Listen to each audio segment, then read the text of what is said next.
Welcome back, everybody, to The Breachers, VRML. I'm your host, Gibular Bob. Here we are. We finally made it. Season 3, Week 12, the end of the third season, the end of the regular season, I should say. This is one of the very last matchups currently on this channel. You can also find Beaver Tails versus Aspect, that is casted by the wonderful Martini and Pillow. But we have another extremely important matchup, not so much determining who's going to stay in the top 7. That's an important matchup for Martini and Pillow, because the winner of that is going to stay in the top 7. But IV and Formula 3, this, to me, is a battle of who is going to set the pace heading into the postseason. Is it going to be Formula 3? Are we in an F3 era? Or are we in an IV era? That's what I've been trying to figure out. Both of these teams can boast the achievement of beating Acer. And we'll take a look at the statistics in just a moment. Let me quickly give the teams the go-ahead to start. But what an incredible matchup this is going to be. I'm excited for it. I hope you are too. Here we go. Notify the teams, and we are going to head to Arctic for the first map. Let's take a look at the statistics here. IV 7-5, Formula 3, the only team undefeated who has existed since the start of the season. Their record 8-0-3. They've won 8 games. They've lost 0, but they've tied 3. Best map for both of these teams is not Arctic. IV, a little bit better statistics there. They've played 33 rounds. They've won 73% of those. And F3 have played 40 rounds, and they've won 20 of them. 50% of that. The banned maps today are going to be Skyscraper and Hideout. So I actually took that down. Let's take a look. That's the best map for both teams. Interesting. A bit of a wild card here. So IV get to fall back on Arctic, and F3 are going to pick up Factory here. That's my assumption, at least. So we'll see who takes the early momentum of this matchup, and I'll talk a little bit more after we get settled on our first map of the series, which is going to be Arctic.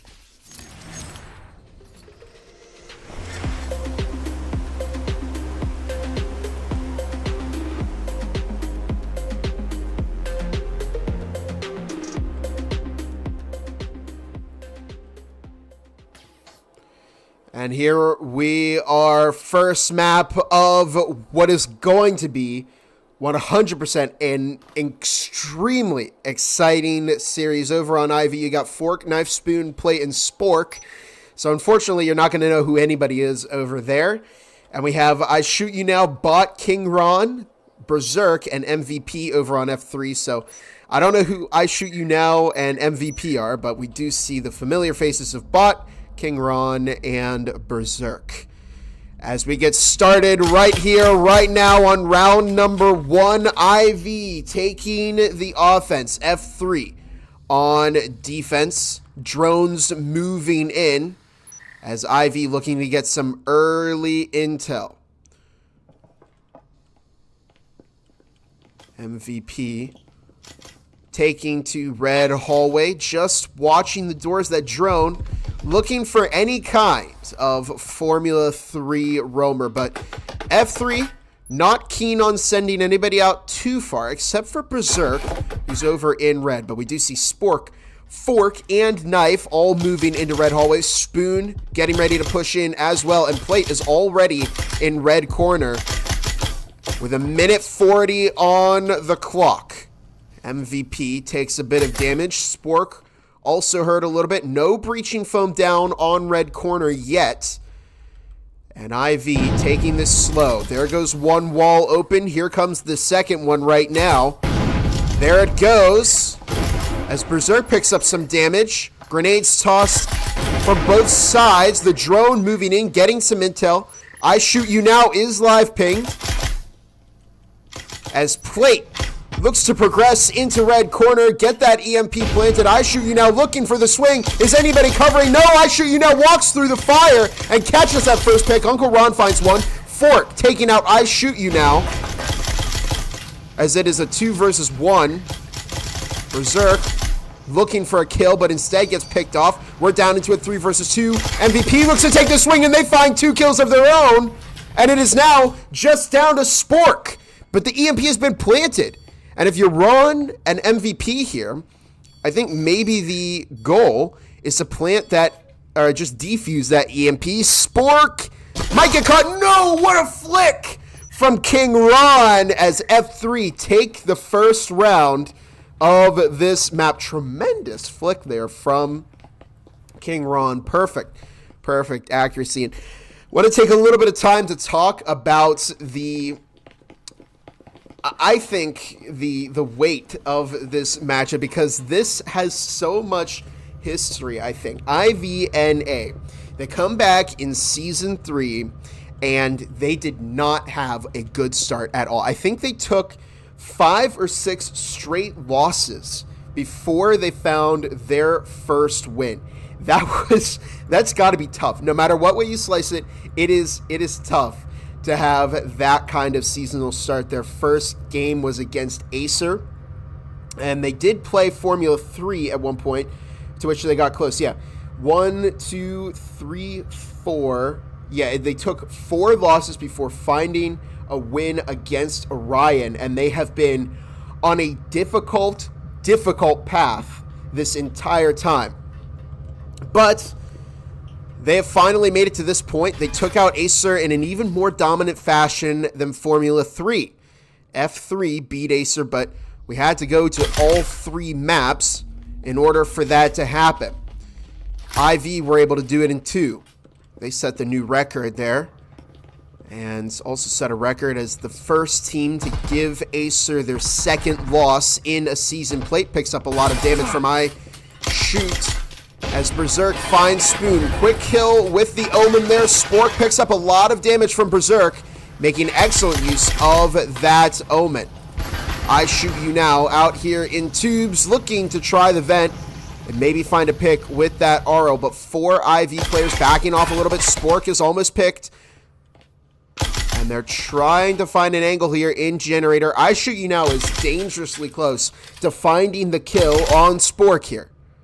A minute and a half on the clock. Spork has moved all the way over into Generator and may get killed here by Bot. Oh, they do go down to Bot. And look at the switch up here from Ivy. Fork, knife, and plate all moving in, but I Shoot You Now was ready and is looking for a second kill maybe. Fork going for that. Knife finds the kill, but I Shoot You Now playing off their teammate, able to give F3 their second round over IV.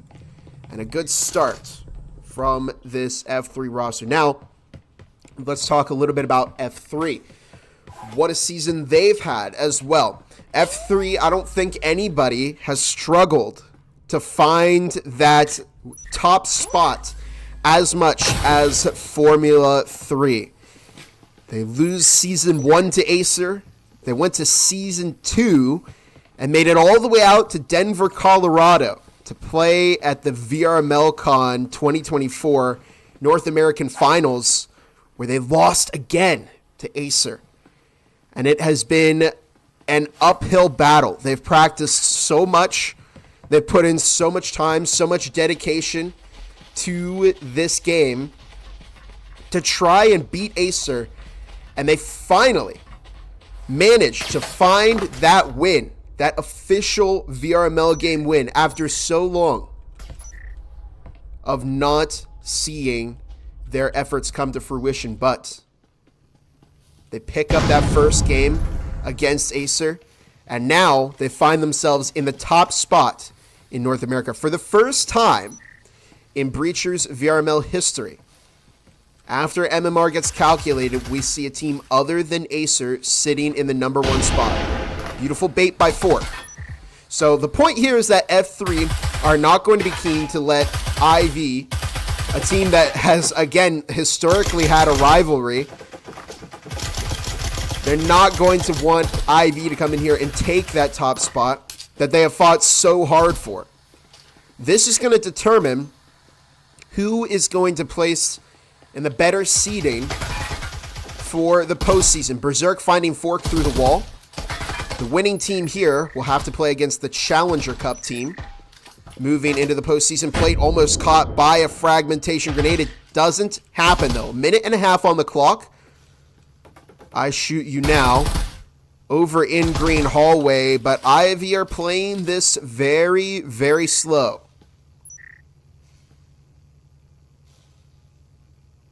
Spoke with some of the IV players today. They seem very, very confident that they can find a win here against F3. Spoon and Sport both finding a kill. MVP looking for one, but no. Knife finding the kill instead. And it's now down to Bot and Berserk. Berserk finds, I think they found some damage to the wall. Berserk finds one, but they go down to Spork. And it's up to Bot, who goes down to Knife. And just like that, we see IVNA picking up their very first round in this series. There's Knife getting the kill on Bot. Take a quick look at the scoreboard here. Only player in the game that has not managed to secure a kill yet is Plate. But they're rocking 2 assists right now, so not the end of the world by any means for IV.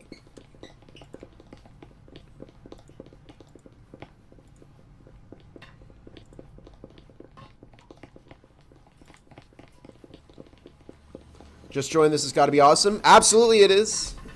Absolutely. This game is going to go probably all 3 maps. That's my prediction. We might not even see this settled here in the regular season because, again, the regular season does have ties still. We could see a triple sixes or at least some form of tie.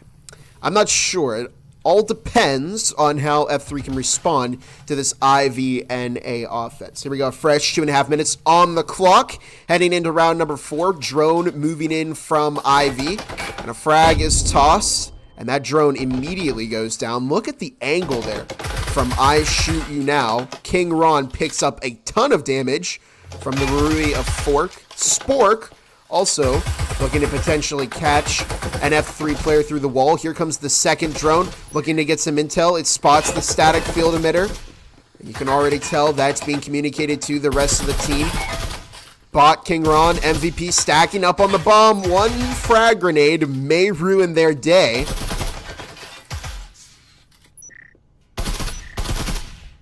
Only a minute 45 on the clock. Still plenty of time for Ivy to make their move here. King Ron looking for some damage through the wall. Momentum is going to be really important here on Arctic. F3 so far earned 2 rounds. But Ivy just recently won the last round. They could be on their way to turning things back in their favor. Incendiary is tossed. King Ron blinded as Fork is going to get that EMP toss over to them. And they're going to look to get it planted on the box. There it goes, getting planted right now. MVP looks to take out one. King Ron finds one. Spork taking out MVP. King Ron dropping a double, a triple. They're looking for a quad. Can they make it 4? The EMP is getting defused right now. Spoon finds King Ron, finds the shutdown on that.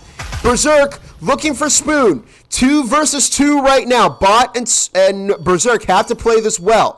Bot is going to look for the kill. 1 goes down. We're now down to a 1 versus 1. And Bot is going to look to push Knife, but Knife finds the kill, shuts down Bot, and makes it a 2-2 tie for IVNA. That's got to feel good for them.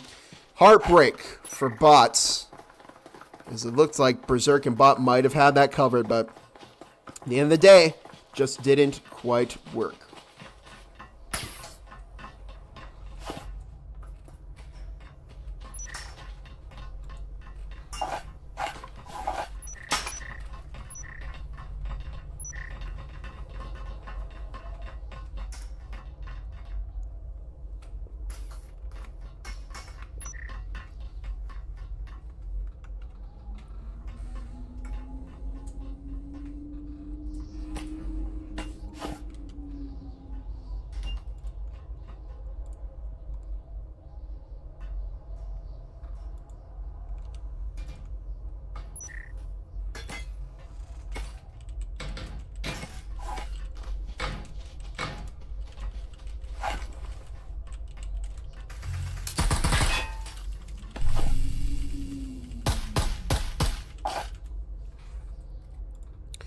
Apologies for that. Just getting something sorted here on the technical side, but here we go. With a score of 2-2. I'm seeing some intel coming from the chat. MVP is apparently LFT. F3 and Plate is Gizmo. I Shoot You Now, picking up quite a bit of damage there. At the start of the round, F3 were able to buy rifles in the previous round. Not this time, unfortunately for them. And momentum falling back in the hands of Ivy. I'm not sure who has the better offense. We'll see if F3 have that offensive half. If they're banking on having a good offensive recovery, they've found the 2 rounds that they really want. MVP picking a pretty tough fight to win. I think just a little bit over aggressive there. 2 breaching foams down, 1 on red corner, the other on red hallway wall onto site B. The site is now opened up. King Ron playing an aggressive position as Knife finding an S tier frag on the bot. King Ron looks to push up, but right into the gunfire of Fork. And it's now just down to I Shoot You Now, who's got to win a 1 versus 5 to get this win. Question is, can they do it?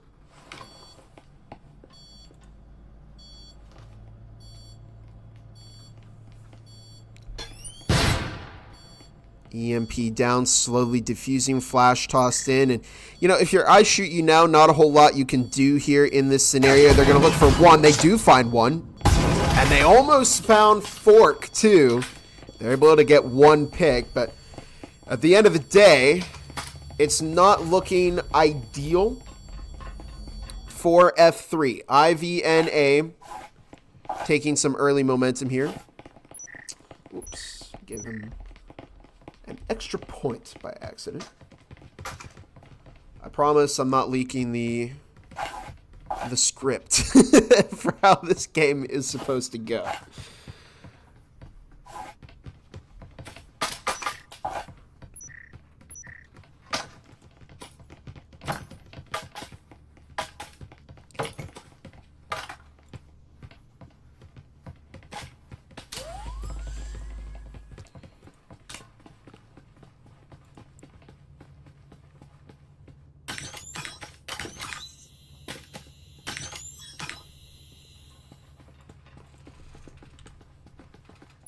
Just sorting some technical things out. But we are back in business here on round number 6. We're on board with I Shoot You Now, who is downstairs on the roam. And it looks like IV are going to try this locker room push onto Site A. They've previously found 3 rounds in a row, a hat trick for IV. As the door is being opened up and Knife immediately finding King Ron. Good pick for IV. Drone moving in, looking to scout out Berserk. And F3 are just letting that drone get a bunch of free intel on the site. Finally goes down, but not before completely clearing out that locker room. Now, I believe you are able to plant the EMP in this locker room. I Shoot You Now, though, on the flank. Spoon looks to push for that kill. They're chasing, and they find the kill. Good move from Spoon there. They were able to trade that pick. Minute 20 now on the clock. Berserk looking to play aggressive. Fork shutting that down. Bot goes down to Spoon. And it's up to MVP, who's over in shower right now to push. Oh no! That should have killed Fork there, but I think the bullet just went through a piece of the wall and hurt their chance of getting that final pick. Now we do have an extra guest joining us here. Martini, are you there? I am, Bob. How you doing? I just finished up another game. Awesome. Yeah, you were on Beaver Tails versus Aspect. Currently here, we're with IVNA versus Formula 3. IVNA taking the momentum in the early portion of the game with a 4-2 lead over F3. And now we'll see if F3 can respond at all. But Martini, I got to ask, I think the vote was more in favor of IV. It was by 7 votes. 45 to 39. Yeah, 45 to 39. What? How do you feel about that? I was surprised because F3 is number 1, but then again, and I mentioned this earlier, IV did beat Acer a little more handily than F3 did. So it could go either way. I genuinely don't know. Both teams have been playing really well so far. Did you have an opinion on this? I'm an F3 fanboy, not gonna lie. I think everyone knows. Definitely my association with Gravy does not make me unbiased here for sure. But funny enough, seeing how IBNA has been playing, it kind of is giving me like flashbacks. Remember season 1 shots coming out there from King Iron, hitting them. Oh, it's a beautiful molly on plate there. As F3 getting set up on his push here. But it's reminding me of, A3, even the older guys from back in the day from preseason and season 1. It's giving me those vibes, Yeah, they're definitely very, very confident here, and it's a good return to form for this team, which, as we spoke about, had a pretty rough early half of the season, a frag toss, but unfortunately for F3 does not find a kill. It caused some damage, but now we have to see IV... Or excuse me, I got the teams confused, but now we have to see an IV site retake here, and they immediately find 3 picks. Berserk taking out Fork.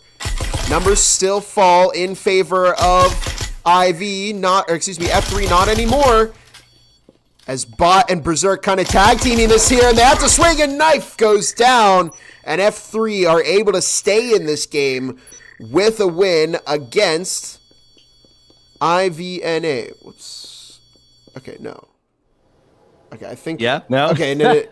Okay, I'm trying to make sure that the scoreboard is updated. There we go. We're good to go.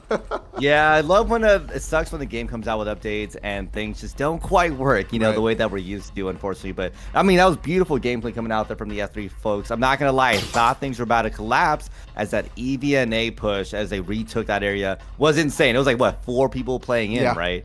Yeah, they immediately found 3 picks.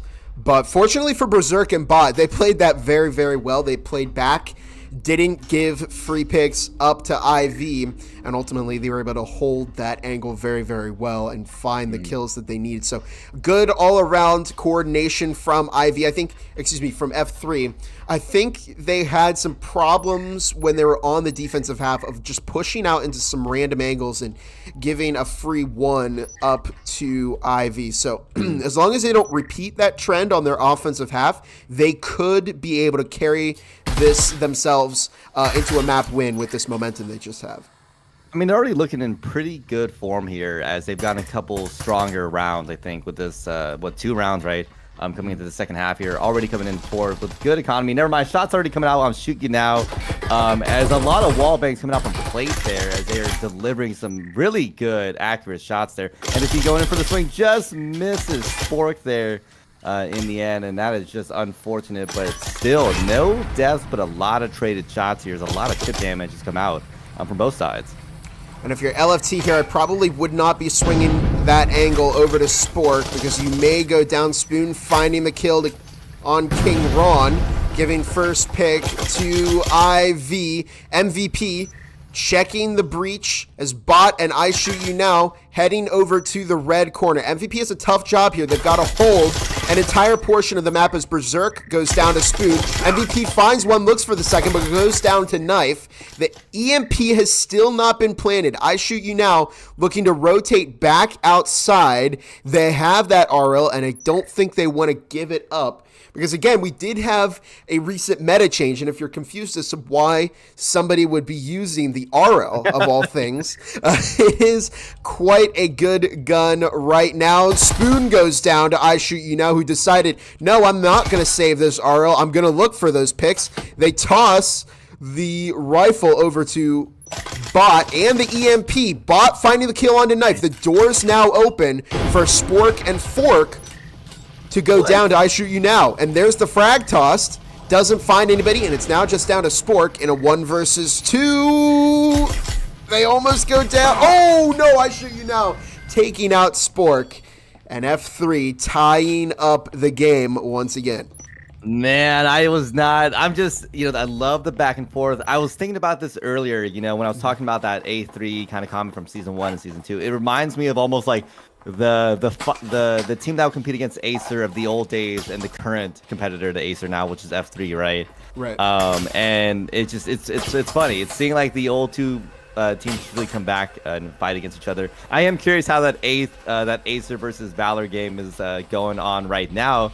But we'll have to see. A lot of cool games going on tonight. I mean, the Aspect that I just showed, funny enough, they played so well too. It was like, oh my god, this reminds me of old Aspect. But then I'm also watching EVNA, which is like current. It's funny to see all these team names and how interchangeable they are, but also seeing how well the team chemistry is. I mean, there's 4-4 right between these two teams.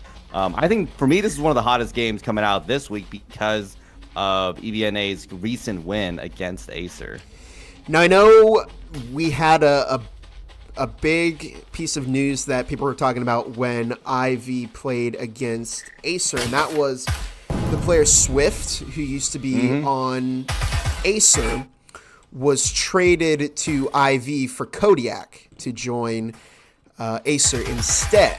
And a lot of people said that trade wasn't the best idea. Swift has been kind of Swift was the cornerstone against Acer, top fragging for IV on quite a few occasions, and I'm just wondering, maybe they're going to be able to find some of that success here against F3. They've got that former Acer player in there, Swift. He's going to have some experience playing against F3. but I just don't know. They're so even right now. We've seen F3 pull ahead, but IV caught up. We saw IV pull ahead, but F3 caught up. Berserk gets picked by Knife, who is immediately refragged by Aisha. You now a plate finds the kill with the Huracan. What a nasty opening here. But over on the other side, Jim gets opened up. And MVP, Bot, and King Ron now looking to pick up the pieces of a push that started off well, but is now slowing down. Yeah, definitely looking rough right now for F3 as they have to get this push in, and they're also a slight economy disadvantage with that Omen in hand. And Fork right to that direct left. I don't know if they're aware. I do see the pings coming out, but Fork perfectly walks out of the site right when F3 is entering. I mean, this is going to be a nasty swing if they get it. Never mind. No, Fork does get it. Gets a shot off on MVP. They're now leaving them. No, they got the 2K. Can they get the 3K? No, they can't. Plate finishes up, though, and that gives another round in the pocket for the EVNA players. I mean, did you see that timing? I think on Fork just barely leaving the sight of the F3 players there. It was kind of just insane timing there. Yeah, we can take a look here at the replay, but you know, Fork moves out, MVP goes for the kill, they lose that one, and Fork immediately drops his second, and they did get refragged, but then another great positioning call from IV. They had a player behind the F3 player, and they were immediately able to catch a refrag and get momentum back in the hands of IV. And so now the door's open for IV to potentially take the win here on map number 1. I'm trying to figure that this is my dilemma here, Martini, that I've been trying to figure out. Are we in an IV era or are we in an F3 era? We're about to find out tonight, unless they get a triple tie. Yeah. Unless they get a triple tie tonight, which, that'd be perfect for the script. I think it would keep them about in the same positioning, right? This is 1-2 or 1-3 in terms of standings. 1-3 it up right now. Sorry, 1-3. So if they tied, I think that might drop into like a 2-3 kind of mix up. Unless Acer loses tonight, which again would be a crazy mix up for sure. But again, it does matter, right? It's going to impact the seeding for the playoffs. So it does matter which and where these teams place. But like I said, I am very much biased right now, but I'm currently also an EVNA fanboy because of that Acer win. That was an insane clutch up in that previous game.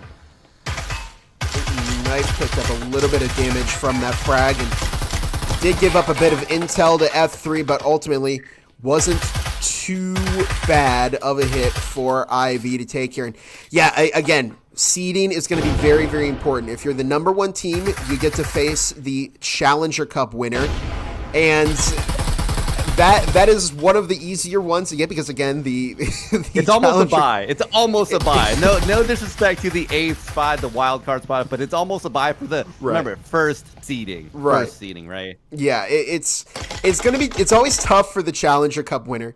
They do get to get the finalist skin, which is a great reward, but yeah, they do get the challenge of facing that number 1 team, and yeah, as you make a good point, it's almost a buy. So it's worth it to get this win here because if F3 can stay, oh my goodness, what a kill from Plate, who finds another Huracan kill. Since when did this gun become so meta? But over on the other side of the map, actually meta. It's meta now. It is? I know Canuck. No, I'm kidding. Okay, I think I still choose the Canuck over an Huracan. But yeah, in any case, 4 versus 5 here. I Shoot You Now has walked right into Site B. Nobody's over there. What is this? Fork finds 2 kills of their own. I Shoot You Now able to get a kill on the flank. Spoon looking for 1. Plate finds another with the Huracan. It's just down to I Shoot You Now, who's alone in a 1 versus 4. They're going to look for a kill here through the wall. They recover that Marui. But do you save or do you try and go for this? You need the rounds. You need the rounds in the pocket. That's the thing. So 1v4, they don't know it, but their health economy is looking really, really good right now. I might go for this. Like, because of what I know as a spectator, getting shots out right now from my shoot now. They got to hold out this 1v4. Probably one of the most impossible asks I can ever see right now from this F3 squad against especially EVNA as they get knocked out by the Huracan. And Plate swings with the craziest play there to let EVNA finish that one out there. That is just unfortunate. So much hope, so much expectations, and it did not work out for them there. You can't be doing that plate. That was a little too risky. But it was risky, it but oh my goodness, what a play there. That was disrespectful with the Huracan there. And you know what? I think you might be onto something, Martini. I know you were joking, but maybe Huracan is meta. They did buff the speed. And by the way, I got some shattering news right now. Aspect, they just looks like they put in their matchup currently that did bump them to 7th spot. Eternity just got bumped out. They gotta play the CCs. They gotta play the CCs. Eternity just got knocked out of 7th spot by Aspect because of tonight's game. Yeah, and that was put it out there. Yeah, I was making note of that earlier as I was observing the top 7. And again, this is one of the final matchups. I don't believe we'll have another matchup that will determine who goes where. I don't think they'll bump anyone out because everyone's top 4 tonight at this point, right? So everyone, I think, is secured in the top 7. It's just more about the seeding placement, which again does still matter, right? And triumphant win there for Aspect, a team that has not had an easy road to getting to where they were. They had a tough game against Beaver Tails, and they played against Apex, found a win there, and so now I think they really kind of deserve that because they had a pretty brutal road to get where they were, and they finally move up into the top 7. Eternity also had a pretty tough season, but just weren't able to hold on until the end there. But in any case, here we are, 6-4, map 1 in danger of falling to IVNA. F3 are going to look to try and get momentum back here, but that's not good when Plate finds the kill onto MVP with that trip mine. Yeah, Spoon getting some shots here with this wall bang through bot. I've been seeing wall bangs really be a big deal now when people get these wall bangs because I think the slowdown has been a big deal from that recent balance change. You're now leaving only 3v5 for the F3 players. It is coming down to it. I don't know. For me, the hope is never mind. I think you now got a beautiful S-tier frag, if I might say so myself, Bob. S-tier frag, but a 3v4 situation. Spoon in it on this corner here. And it looks like Berserk on the back, and they're probably watching for any potential roamers. But this is a tough situation. I mean, you have an two all rails versus a fully stacked team of Maruis and Vezins. It's going to be looking really unfavorable. King Ron getting shots out there. Unfortunately, no chip damage, as it's now 50 seconds left in the round here. Martini's over here stealing my lines, but look at this. Berserk goes down to knife.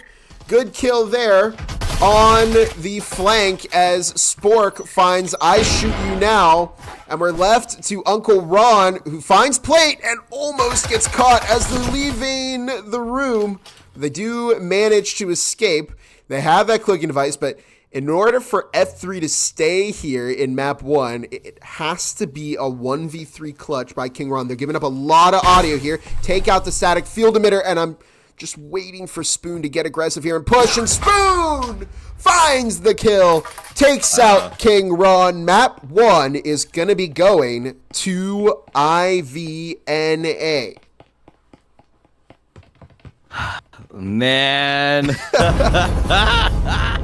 Yo, 7-4. You know, it's crazy. Someone did point this out in the chat, by the way. F3, they got the win against Acer, but that was balance change. And do you think EVNA has almost leaned really well into this balance change that, like, maybe they're above everybody at this point? I mean, EVNA, look at this, 7-4, doing so well against them, and also played so well against the Acer squad. I'm wondering if these balance changes had just, maybe the EVNA players knew they had like a 10,000 IQ, and they're like, you know what, we should train on every gun, not just, you know, some SMGs and Canuts and whatever, but like just train on everything, just in case, you know, Triangle Factory decides to mix it up one day. I mean, you know, to that point, in the previous update, they did introduce prestiging. So before you could get from private to general, and that was it. You hit the hard cap at general level 50, but now you can prestige and go into, I think, bronze now. But these players on IVNA are ranging from level 29 Prestige 1 to level 44 Prestige 1. So even after this update, they have put in so much time. And you can tell, I mean, that whether it's ranked, whether it's scrims, whether, it's competitive, these teams have been putting in so much work. And I think Ivy, if they weren't experienced with some of these other weapons before, they probably put in a ton of work to get used to these weapons and figure out how to use them in the new meta. Yeah, I'm gonna be honest. If Ivy and A they win this one, I think it's an Ivy era. I think we're seeing them go to finals. I'm not gonna. I'm gonna say it right now. Put it all on the line right now. Unless these other teams really lock in, in that postseason where they have those 2-3 weeks of break before the playoffs do start here. I guess for the top 7 they get 3 weeks because they don't have to play CCs, right? Right. Yeah. So you get a nice little break here if you're the top teams, but I think the big thing that you want to watch out for if you're number 1 or if you're in one of these top 7 teams is to not get complacent. I think that's a problem that we've seen is some of these teams that sit up very high for quite some time, they get a little too comfortable and they don't practice, and then they eventually get beaten by somebody else. And, once you're sitting at the top for as long as like a team that Acer has, it's hard to continue putting in that drive because there's just nobody there to seriously challenge you. I mean, they won preseason, season 1, season 2. Mm-hmm. It was a long time before anybody beat Acer. And so I wonder if, we could see Ivy push up to number 1, but what this is something I've been saying for a while. I feel like the skill gap with Acer was so big for the longest time, and that's why it's been like that. I think what's happened recently is I think maybe it's taken 3 seasons. Maybe it's taken 3 seasons for these teams to get good enough to finally get to the skill level that Acer had for 2 seasons, right? Mm-hmm. So it's been a long time. I say a long time coming, right? I kind of expected something like this to eventually happen. I don't know if it was going to happen season 3, season 4, season 5, something like that. But it looks like season 3 is how long it took for not just F3, by the way. It looks like EVNA now, 2 teams to finally compete against a squad like Acer. And I love that because that means going into finals, we're looking at potentially 3 teams mixed up for who can be the top, the number 1 winner of season 3. And I love that. I love not knowing who's going to win going into the upcoming, playoffs, right? That makes it way more exciting. It makes the bets way more interesting. It's like, who do you think is going to win, right? Yeah, I'm excited because, to that point, there's an unknown factor. Acer was usually the favorite, and they were a pretty safe bet because they were just so dominant. I wonder if some of these losses have lit a fire under this Acer team, and maybe they're trying to grasp their way back up to the top. We'll see how they perform in the postseason, if they're going to fall out early or maybe go all the way to the end. I wouldn't rule out Acer, but yeah, to your point, 3 teams here. IVNA, Formula 3, Acer. Valor is also a strong pick. Before F3 beat Acer, Valor were probably the closest to doing it this season. They tied Acer completely. They might do it tonight. They could do it tonight. They could do it tonight. It's happening right now, and that's why I'm so sad. It would be amazing to have that dual cast thing. It'd be kind of crazy. But I was talking to so many people tonight. I'm like, hey, I love the love. I love the love that people have for us trying to cast. I'm like, dude, doing a triple cast. I don't think we've ever done that. From my understanding, we've done dual cast a variety of times, but a triple cast would be kind of insane.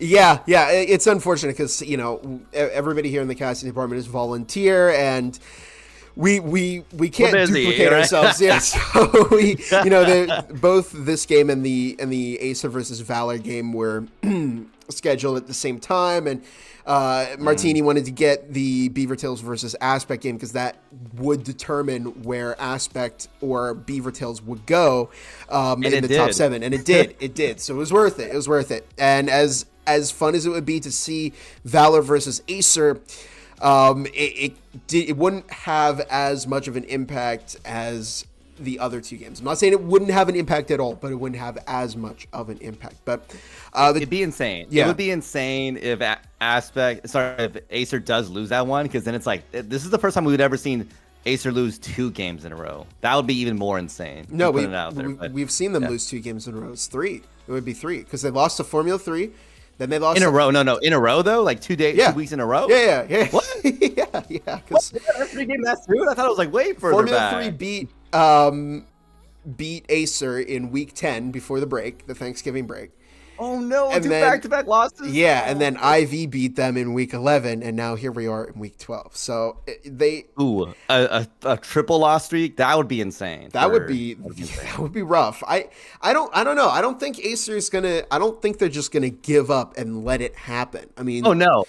They better not. They better not.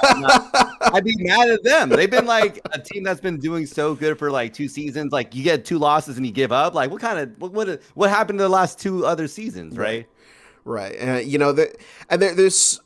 There's a prize pool on the line here, and there is a brand new finalist skin. Now I've seen it, Martini. It is good. It is good. I'm not gonna lie. Can you show me one day? I may. No. It's. I won't say anything. I won't say anything. I swear. I'll have to. I feel like people don't like telling me things because I'm pretty good at not telling things to people that are outside of VRML. Yeah, you're fine. I'm just messing inside. with you. I talk about it a lot. Yeah, not even lie. Well, I'll show you. I'll unlock the vault and show you the picture of the season 3 finalists one day. But yeah, let me tell you, I've seen it. This is a skin you're gonna want to play for. So if you're heading into Challenger Cup, you're like, I don't know, is it worth it? Yeah. Is it a Marui skin? Is it a Marui skin? I'm not. Lips are zipped. You're not hearing anything out of me. That would be insane. If they switched up for Marui skin, that would be insane. Especially keep in mind the update did come late in the season, so that's true. Oh yeah, well they've been working on this for a bit. Never mind. That would be insane. That would be insane. Or did they go like the Taurus? That'd be kind of crazy. I bet we're playing 20 questions. You're trying to get the information. I'm trying to figure it out. Yeah, well, we'll talk a little bit more, and we have some fun content planned around the season 3 final skin. So be on the lookout over the break because we've got some stuff in store for you. But in any case, while the teams are still on a timeout, we're coming down to the end of it, but I do want to take a quick moment to thank the sponsors of Breachers, the people who make it happen, starting off with Triangle Factory, the developers from the game. We've been partnered with Triangle Factory ever since preseason. The entire time they've contributed to that prize pool, and they're also supplying the VRML with those finalist gun skins that we've had one for every season so far. I hope it continues because they're just such a treasure to the community. Everybody wants to play for one of those. They look good, especially the season 3 skin. I would not lie to you, but yeah, big thank you to Triangle Factory because they also contribute a massive amount to the prize pool. And big thank you to Triangle Factory for all of their support, as well as HyperX. You can get the Quadcast 2 mic for crystal clear sound, or the Alloy Origin 75 wireless keyboard for pro level play, or maybe even the Vision S for immersive visuals. Currently, I have a HyperX mousepad that I love very much, Martini, and I have a HyperX keyboard that is also really, really nice. And if you want to get some HyperX materials for yourself, you can use code HXVRML23 to get 15% off MRSP off of fully priced HyperX products in North America. And then we have Pro 2 VR, which provides the best VR rifle mounts and accessories. Help stabilize your aim in-game by picking up a MagTube stock. Put your controllers into cups that magnetically connect to a fully adjustable stock. Or, if you want to add to the immersion, you can check out the Force Tube with haptic feedback to enhance any virtual shooting experience. With a variety of products ranging from Beat Saber to joystick mounts, ProTube VR is your one-stop shop for controller peripherals. And then finally, Exclaim, who we're teaming up with. We have our very own VRML merchandise store that you can get a bunch of crazy stuff from. So big thank you to Exclaim. And if you want to affiliate with the VRML via Exclaim, you can. Some of our teams do have their very own merchandise stores. That would be pretty awesome to sell your team's merch through Exclaim. So make sure you check them out and the rest of our sponsors after this game. But yeah, I think we're getting back into the game. We just need 2 more players to connect, 1 from each side. But I'm seeing we've swapped out MVP for Old Gravy. You got to show a little support there for our caster / creator. Resident meme maker. Resident meme maker. What title does he not have? All the above. I think even his own server. What does he have? Meme King. That's his title Right, that he decided to make for himself. I'm like, okay, great. Yeah, but a lot of love in the chat, man. I see a lot of people going back and forth about this game. Apparently, a lot of glazing for both teams, but it's kind of hard not to. Yeah, shout out to people in the chat. Ivis, Sarley, Jet, EMF 100, Trell, It's Blue, Martini in the chat as well. Yeah, but I gotta give love, you know. Yeah. I gotta say what's up. Love to see the support here. We have 87 people watching us yap through the timeout right now, so you love to see that support. And if you are new to VRML and you want to see more streams like this, make sure you subscribe and turn those notifications on. We do have the most exciting part of the season coming up. The postseason will start up in January, starting that first weekend, and we'll begin with the Challenger Cup to determine the 8th seed in the playoffs. I think we may have stalled enough at this point. Martini, we're going to factory. This is actually something that I predicted we would see in the before we started the first. Wait, sorry, map. what were the bands? The bands. I did not hear So that. yeah, the bands. Let me get to the bands. The bands were Skyscraper and Hideout, and Skyscraper was IV's best map. Hideout was F3's best map. So we started on Arctic, which was IV's pick. That's their second best map. I made a prediction that Formula 3 would go to Factory because that's their next best map, and I think that is where we're going. That's confirmed at this point. Factory. I mean, I love it because I say bread and butter. So you got the bread, which is gonna be your factory. You got the butter, which is Hideout, right? Because both of them are played so much. I'm gonna be honest. I don't see any love for Skyscraper anymore. I want to see Skyscraper get picked up personally, but that's just me loving Skyscraper, and unfortunately, it doesn't work. Sorry, one small thing. Did you happen to see the server? I didn't see anything pop up at all. It looks like we're still waiting for that. Oh no, it's up. Come up here. It's up. All right, definitely. We'll DM on the side then. I will try my best to kind of chat through here. I did not see anything. I sent it to you. But just you know, okay. Yeah. But in any case, we are going to go ahead and get started with our next map in this series. We're heading over to Factory.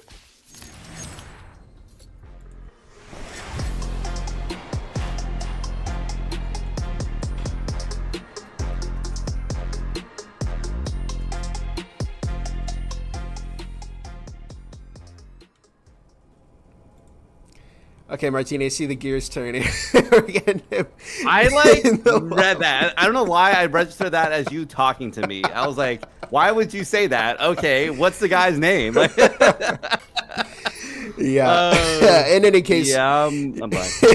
Here we go into map number 2. F3 starting off on the offense. IV taking the defense. We're on F3 home territory.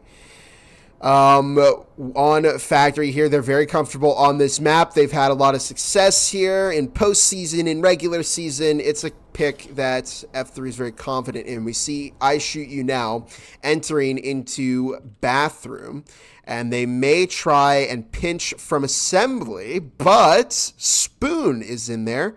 We'll see how that plays out, but right now we do have 4 IV players downstairs on the defense. Berserk outside of Janitor.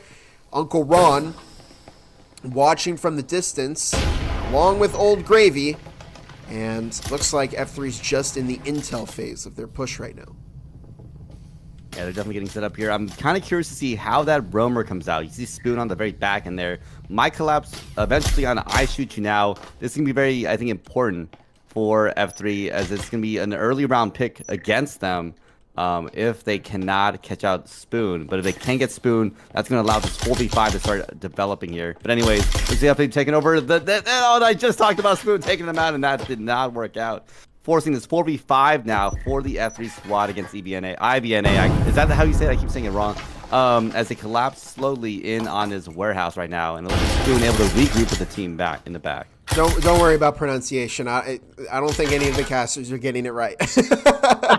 We called it IVI for the longest time, and then it was IV, and so yeah, don't worry about it too much. But we do see the EMP is down in Orange Storage. I think it was supposed to be tossed to bot.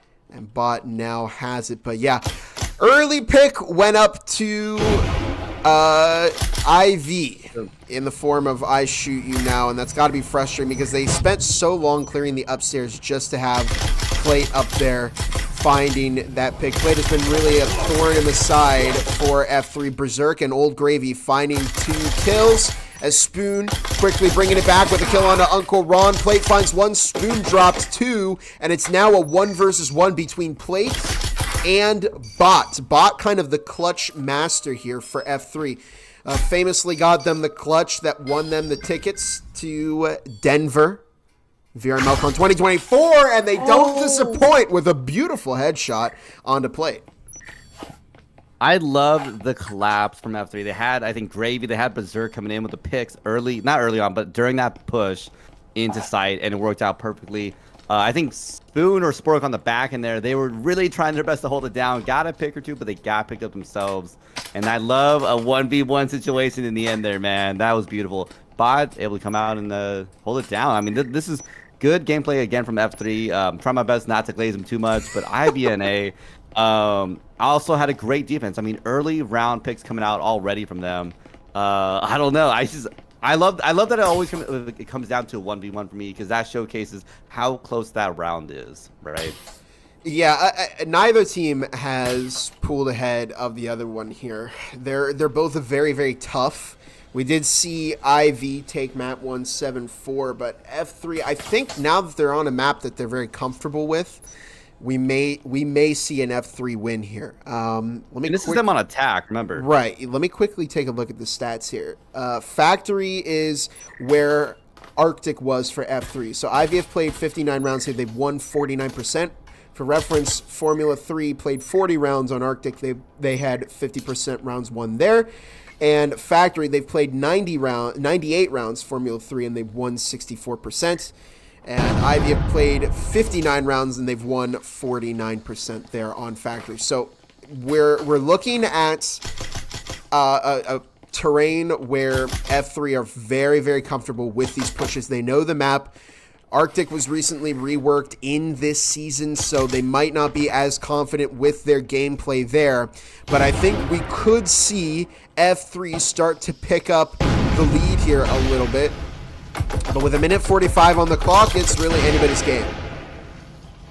Yeah, they're getting ready for this push in here. I mean, they got a couple, 1 or 2 Vezins, which is pretty impressive considering that this is normally not the hero buy round anymore, especially with those recent changes with that 3,200 credit, right, for the Vezin. So that's going to be a really big pick considering IBNA only has Spectrals across the board. Never mind, Play getting a shot off on Berserk there.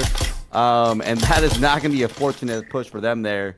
As they do have to scramble to get that and pick that up. King Ron getting a shot off on them, but getting a refrag themselves. Now leaving it down to a 3v4. And I don't know how this happened, because F3 had the hero buys in hand, and Play gets another pick up on I Shoot You Now. It's coming down to just a 2v4. Plate has been such a pain for F3 to deal with here. Finding 2 picks, leaning out of the window, and that is just really, really frustrating. I think Plate, we said earlier, was Gizmo from IVNA. And yeah, there's not a whole lot that F3 can do in this scenario. They do have 2 rifles up, but they're outnumbered by 2 players with only 25 seconds left to go. And here come the double swings. Old Gravy finds 1, 2, looking to make it a third, but Spoon is able to catch that refrag. And when you have numbers like that and you're swinging off of each other, at the very least, the Vezin is going to run out of ammo at some point, and you'll be able to get that win. So F3 weren't able to control their numbers there, and I think that had a major, major impact on who won. I mean, check out this economy now. Ivy is going to be able to pick up 1 or 2 Vezins. I'm not sure they did pick them up physically, but that is going to be a big gamble. A big gamble from the F3 players really early on, by the way, because, again, with those balancing changes, normally it's a little bit harder to pick up Vezins as a hero buy, but they were able to go gamble on it, and unfortunately the gamble did not work out in their favor.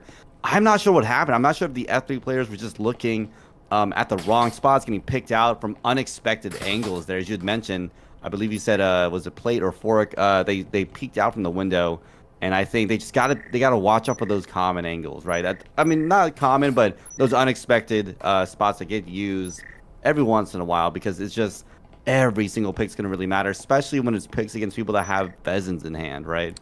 Yeah, Plate was leaning out the window on the second floor, shooting the repelling F3 players. And yeah, it's not something that you're expecting. It's not something that too many League players use.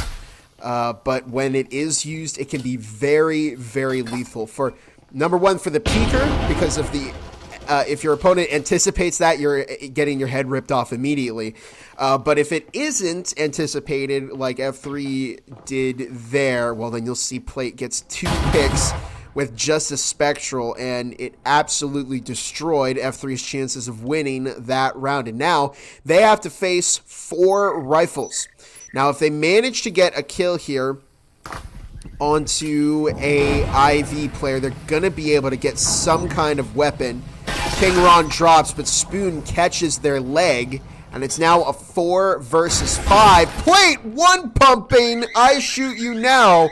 Again, being such a menace with that Huracan, and I think we're in an Huracan era. Huracan might be meta. Might be meta. Shots on the back from bot there on Plate. Finally knocking them down. I might switch out for that Huracan, honestly, if it's working that well with the Omen in hand. Now leaving a 3v4 situation, but again, a huge disadvantage.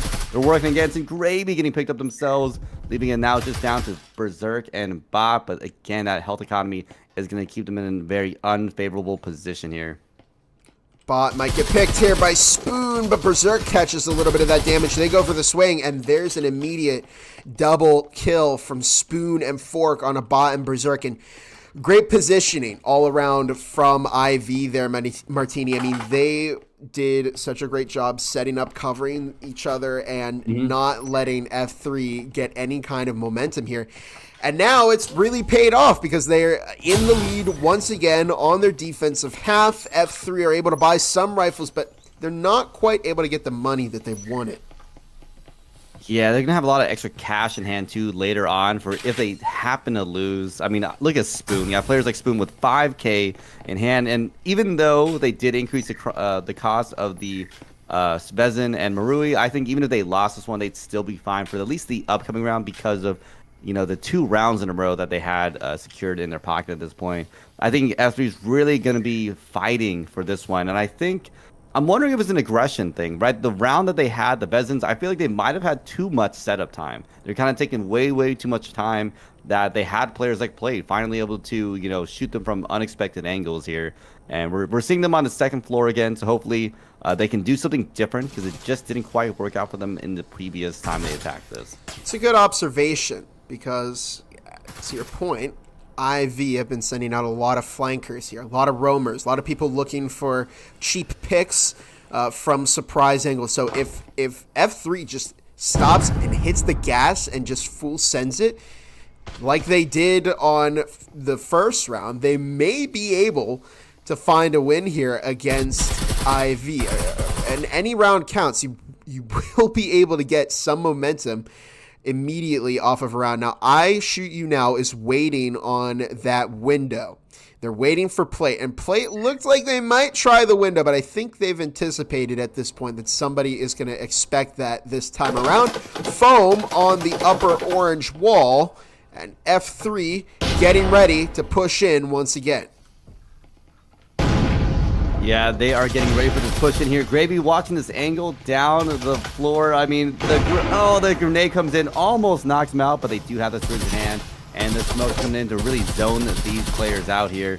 And at this point, Gravy getting a pick off on Knife. There's someone swings in, Berserk gets knocked out with the EMP in hand. That might have been a little too risky there. Sport picking up a kill there. Now leading a 3-3. It's pretty even right now, but it's not looking even in terms of the teams. I mean, check out that EMP in hand. It's going to be holding F3 in a very favorable position. I think Berserk played their hand and they overplayed it a little too much. Yeah, it was a misplay to charge in with the EMP like that. Maybe they didn't realize they had it. I Shoot You Now was able to find the kill on the Plate as another one drops. Spork goes down to I Shoot You Now. Excuse me, they took out I Shoot You Now. Spoon went down. I Shoot You Now dropping a double, and this might be a push here, and King Ron finds the kill. on to Spork to tie up the game. F3 want to make a note to Ivy that they are nowhere near done, and they are ready to bounce back here on their offensive half. Man, you know, F3 reminds me of Acer sometimes, where even if they're down and they have a bad disadvantage, they still can make it work out. I mean, check that out. They had IBNA had clearly a decisive, I think, advantage there. They had EMP in hand. They had the numbers advantage. I think they even had the economy advantage at that point. And somehow F3 still making it work out for themselves. So it's not Glaze if it's real, right? It's definitely something I've heard before. Maybe that's cope for myself. But anyways, we're back on this first floor here, 2-2. And man, you weren't lying. These teams are neck and neck. I mean, they're going blow for blow, round to round. I'm kind of excited to see if this ends up being like a 3-3 going into that second half. And I think right now it's a big deal for Ivy, right? They want to get as many defensive rounds as they can, because that offensive side is just not going to give them the same amount of favors. Yeah, we'll see if they can manage to get around here. Plate is upstairs once again. I Shoot You Now is waiting for some kind of crazy angle from Plate. And Plate is heading upstairs with a Marui. Uh-oh. They may be able to pick I Shoot You Now if they play this right. Bot, once again, going in for the drone. And I'm just waiting for Plate to make the first move because they've typically done that before. Old Gravy is pushing in, making entry for the team. Fork might catch I Shoot You Now. No, they are instead caught. Spork catching that refrag with a wall bang. Plate upstairs still, waiting for somebody on F3 to get a little bit over aggressive, but Old Gravy and I Shoot You Now are both down at the start of this round. Fork has died. Plate is still upstairs leaning over that partition, and they're waiting for somebody. Oh no, Plate, you can't be doing that on a bot. Not like that. And the EMP is still down. Plate is going to wait for somebody else to peek out. Berserk opens the wall. I'm shocked they did that without possession of the EMP. That might have been a risky play. I think it's opening themselves up to too many angles. And Spoon gets a pick off on Berserk there. Now come down and just King Ron. At this point, I will go for the save. I say go for the Bezin save. Don't commit, peel off. And you got players like Plate. Plate has just been, again, a thorn in the side of F3. I think this whole game, as they've been consistently getting those picks on the back end there. I mean, what do you do at this point? Do you do roamer clearing? Do you just send the whole team through the second floor, clear it out, get the easy 1K, and then just push side? Or do you just kind of gas it and just go all the way in? I think they need to gas it. The F3 players. I think they need to gas it because they keep getting shot in the back by Plate. Plate keeps coming up and flanking, getting some crazy picks off. And you made the point earlier that they are taking a long time to set up over on F3. And I think that's really what's hurting them here. They're taking too long to set up. They need to just push. They need to hit the gas and just get in there and try and find some picks. They did try that in the previous round, and they were able to find a round win there. But you just can't keep letting Plate or IV just pick you through walls or get somebody on the flank to take you out. We had somebody drop that EMP outside of Orange Storage, and that's such a dangerous spot because Plate was just sitting upstairs and was able to take out whoever tried to recover it. I think also F3's got to be careful about who they're sending in with the EMP. We've noticed, like, consistently, whoever has EMP has just been getting picked off, and maybe just unfortunate timing, but just very unfavorable positions for retaking, right? And that's what we saw there. To your point, Plate was holding that angle down, preventing anyone from coming out from that angle, and it was, even with the auto EMP pickup, it's still a little too far out of the range to be able to get picked up, right? Yeah, sometimes I feel like I walk over the EMP and it's not giving it to me, which can be an annoyance. But I think it's just because I'm not walking over it far enough. And yeah, I don't think they were in the range of that auto pickup. And even if they were, I still think it would have just been. I think Plate had shot anyways. Yeah, right? you probably would have been shot anyway. Plate had a really good reaction time there, and pretty much the moment that F3 player left orange storage, they were gone, and there wasn't much they could do in that situation. But here we are, round 6. Ivy taking the lead here, 3-2. They can try and make this a 4-2 and repeat the history of our first map. Could we, and I'm going to put this on the table here, Martini, could we see this done in 2? Yes. Yes? Ivy has been performing so well. I'm sorry. I'm an F3 Glazer through and through. F3 Glazer? I acknowledge when a team is just that good. Right now, IVNA has been consistently delivering, right? They've been delivering on both sides of the map, both half and also the attacking half and the defending side, right? So I wouldn't be shocked if they're not going to let the attacking side be too easy. But I will acknowledge F3, if this is their map, they're doing well. Look at Play getting another pick up there with the Huracan of all guns as we get another swing in there from Bot to see if they can help out their teammates there. But my point that I was saying earlier is Play getting another pick up. So what is Play doing here? They're definitely serving up F3 right now a lot of food, and maybe they can't handle it. Maybe some gravy on the side too. I think, oh no, okay, Bot is able to find the kill on the Plate. I was going to say, I think I may just never buy a rifle again and will only pick out the Huracan, because Plate has consistently been one-shotting with that Huracan, and it did get a bit of a ranging change in the update. You could call it a buff. It had increased hit slow as well, so Plate has been making use of that and has absolutely torn through some of this F3 offense with that Huracan. 45 seconds on the clock. Spoon tossing a smoke out into blue vendings, and there's just not a whole lot that F3 can do since they're on the player disadvantage. Bot is stacking outside of site A. Spork finds I shoot you now, and it's just another positioning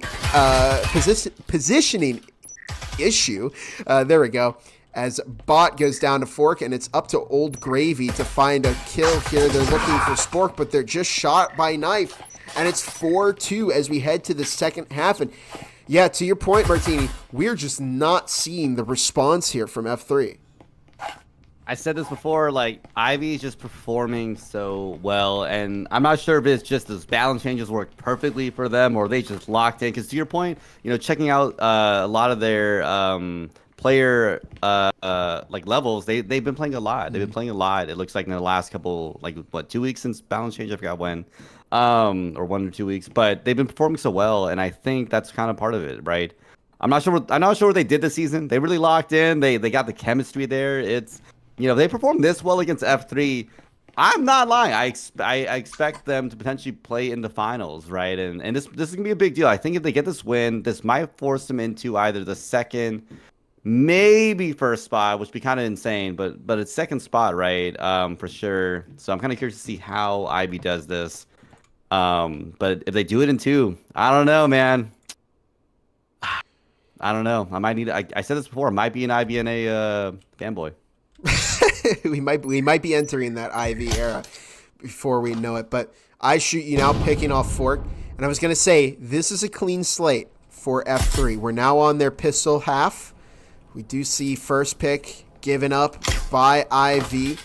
I shoot you now was able to find that kill. King Ron over on orange stairs, and Plate looking for that pick to kind of even the odds moving into the start of this second half. Both Spoon and Plate have really been leading the charge here for Ivy. If you look again, Spoon 10-2 right now. I think that's probably Swift. Swift is usually the top frag here for Ivy, but I could be wrong. If you know who Swift is in the chat, correct me if I got the identity of the player wrong. But 1.5 minutes on the clock.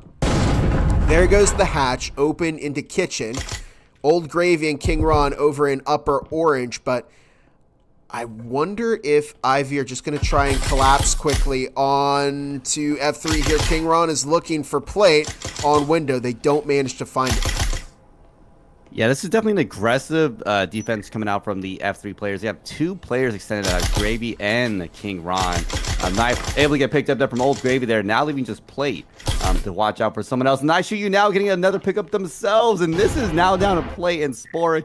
And I do love the team names, by the way. Got to shout that out, too, for the IB players. But now just coming down to a 2v5 situation. I mean, this is almost making it look like the defense is night and day for the F3 players here on this this factory map. I think people might have been counting their chickens before they hatch, because you definitely don't want to underestimate F3. Let me recall to the start of the season, we had a matchup between these two teams, and map 1 went to IVNA, and map 2, it looked like we were almost out in 2 maps, and F3 locked in excuse me, to find, I think it was a win, a full-on win against IVNA. Let me quickly... Yeah, it was a win. They won map 2, and they won map 3. And the score was 15-15, but F3 were able to pull out a win. So this might be the F3 pattern when they just lock in after a string of losses, and we may be able to see them carry this momentum from map 2 all the way to the end. So I would not count F3 out. I mean, let's see. We're already going into a second round now. I wonder if they're going to do the same gamble that they had tried to do in the previous half. I don't know. How do you feel now? So, do you do the Vezin buy if you can? Do you try to go that for second round Vezin buy now? Or do you just kind of play it safer and just wait till round 3? Because I've seen regularly round 3, teams aren't fully outfitted with Vezins anymore. So maybe is it safer to count your cash for that round 3? Or do you still go for a hero buy if possible on that round 2? If my team knowing it's a bigger gamble. If my team is in the chat, I'm never going to hear the end of this, but I would buy an RL. I think you should buy an RL here. I think it might be worth it to invest in that, because it's going to give you a firepower advantage. Maybe you can have the rest of your team pick up some omens for that extra kill bonus, but I would have at least one person running the RL. Now, F3 might be able to get away with it because nobody on IV has picked up anything, any rifle, any SMG. They're all still on Spectrals. I think we're going to see an A push with the way this setup is going right now. Spork, Knife, and Plate have all opened up lobby windows and doors, and we are going to see some kind of push here. And I think maybe F3 are going to be anticipating that. Berserk able to give off some intel for their team. And we haven't had any audio cues for the usual orange storage push. So I think F3 have kind of wisened up to what the play is going to be, and they're going to adjust quickly. This is definitely going to be an interesting push. I'm curious to see how IV and A decides to approach this. I mean, A push is kind of off meta, right? B is always constantly pushed, but I'm wondering if they just is IV deciding, let's go a little bit off meta, really throw things for a whirl. Really confuse F3, for this first push. Knife picks up a lot of damage and goes down to King Ron. I Shoot You Now is upstairs and may pick Plate here if Plate is not checking their corners, and it's going to be a battle of reaction time, and Plate finds I Shoot You Now, keeping IV in this round.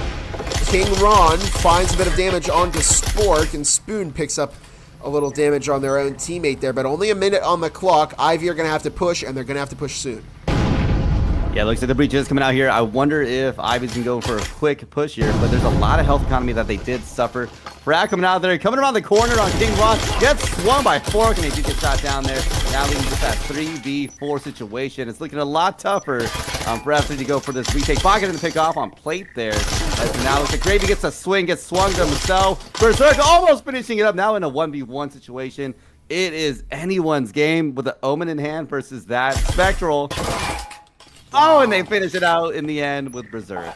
Fantastic jiggle there from Berserk, but what a close round. We haven't seen that A push, but I don't know. If IVNA picked up an SMG, could it have been different? That's what I'm wondering.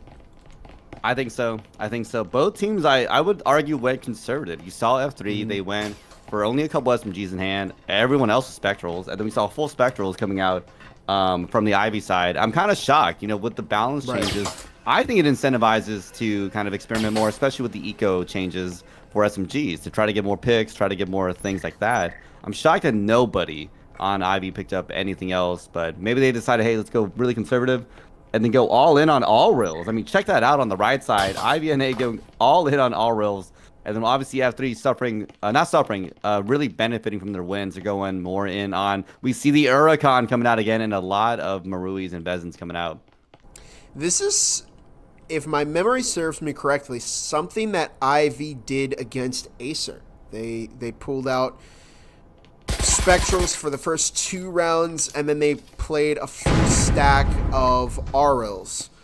And that was kind of their eco strategy if they lose those first 2 rounds moving into the second half. We'll see if that works out for them at all, but they do have some firepower to use here. They don't have that one-shot advantage that a rifle like the Vezin will have, but they definitely could still be in contention here. iShootYou now finds one with the Huracan, actually turning the tables on plate. Ironic that they get that kill, but Fork, meanwhile, has found a kill on a King Ron. Old Gravy found a kill of their own, and we're into a 3 versus 3. Minute 50 left on the clock.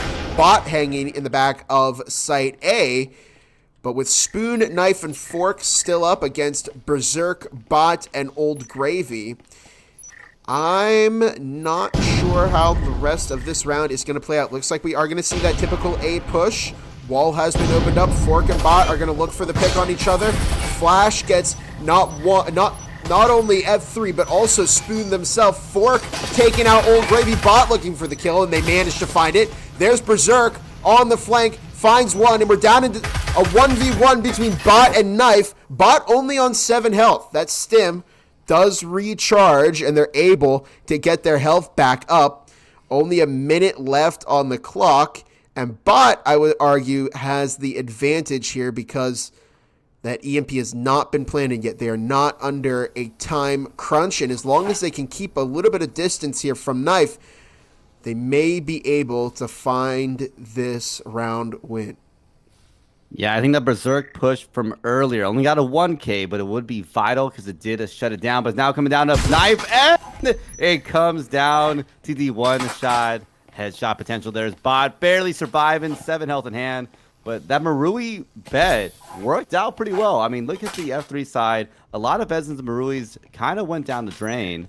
As that all-roll gamble worked out pretty well, I would say, for the IVNA players. Looks like they're going all in on the all-roll again. Am I missing something? Is the all-roll really that good? I think so. I already see I'm getting flamed by my team in the chat for picking out the RL, but I think it's good. I would not sleep on the RL. It's definitely got a nice damage buff. The decreasing cost, that's true. Yeah. Decreasing cost makes it absolutely worth it now to buy. Along with the Cadillo, you could also pick up a Cadillo there if you're confident in your headshots, because you can get that one shot with the Cadillo. But in any case, Ivy are confident in the RL pick. They've purchased 4 more. Knife opting to use a Marui instead, and F3 comfortable with their rifles and their utility.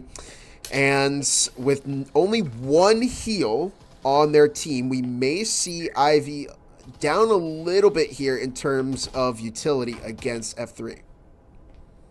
Yeah, definitely looking tough. Well, quote-unquote tough for the Ivy side, but this is not to say it's not recoverable. 5 and 4, these teams are still neck and neck. Play getting a lot of chip damage there.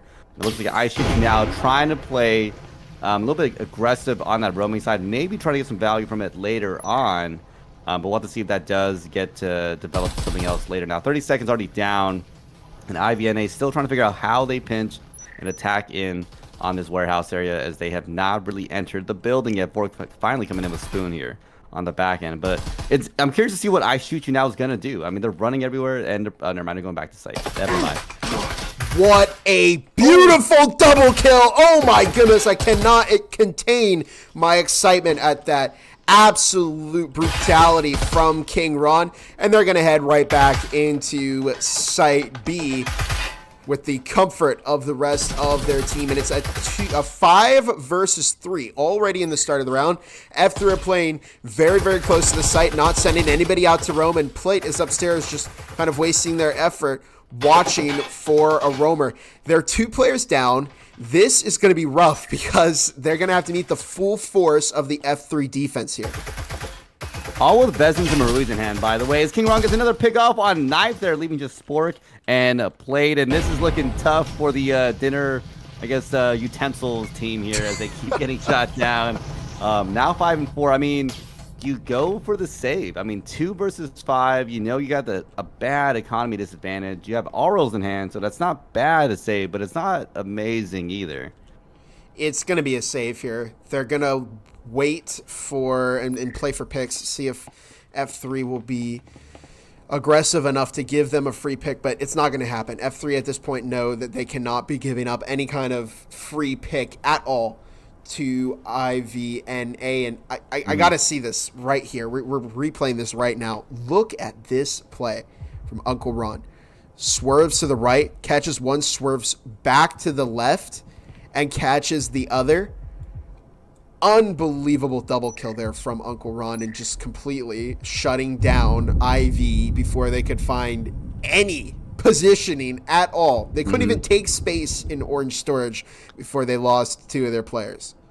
I mean, with this win, it looks like we're going to a map 3, Bob. We're going to a map 3. Oh, we are? I didn't even realize that. Through the win or with a tie. And I feel like, here's the thing. So going the Aural Gambit, I think has a weird, there's another gamble to it. Look at the economy now on the IBNA side. They're technically stuck now. They're stuck in Aural, I guess, limbo. As we can see, they're not able to buy up because it spends just enough money that they can't afford anything more than that. Especially when they buy the Aural, probably with the attachments in hand, so probably another $200-300. So they're spending 2,400 credits when even with a loss bonus, that's at best 2,500, right?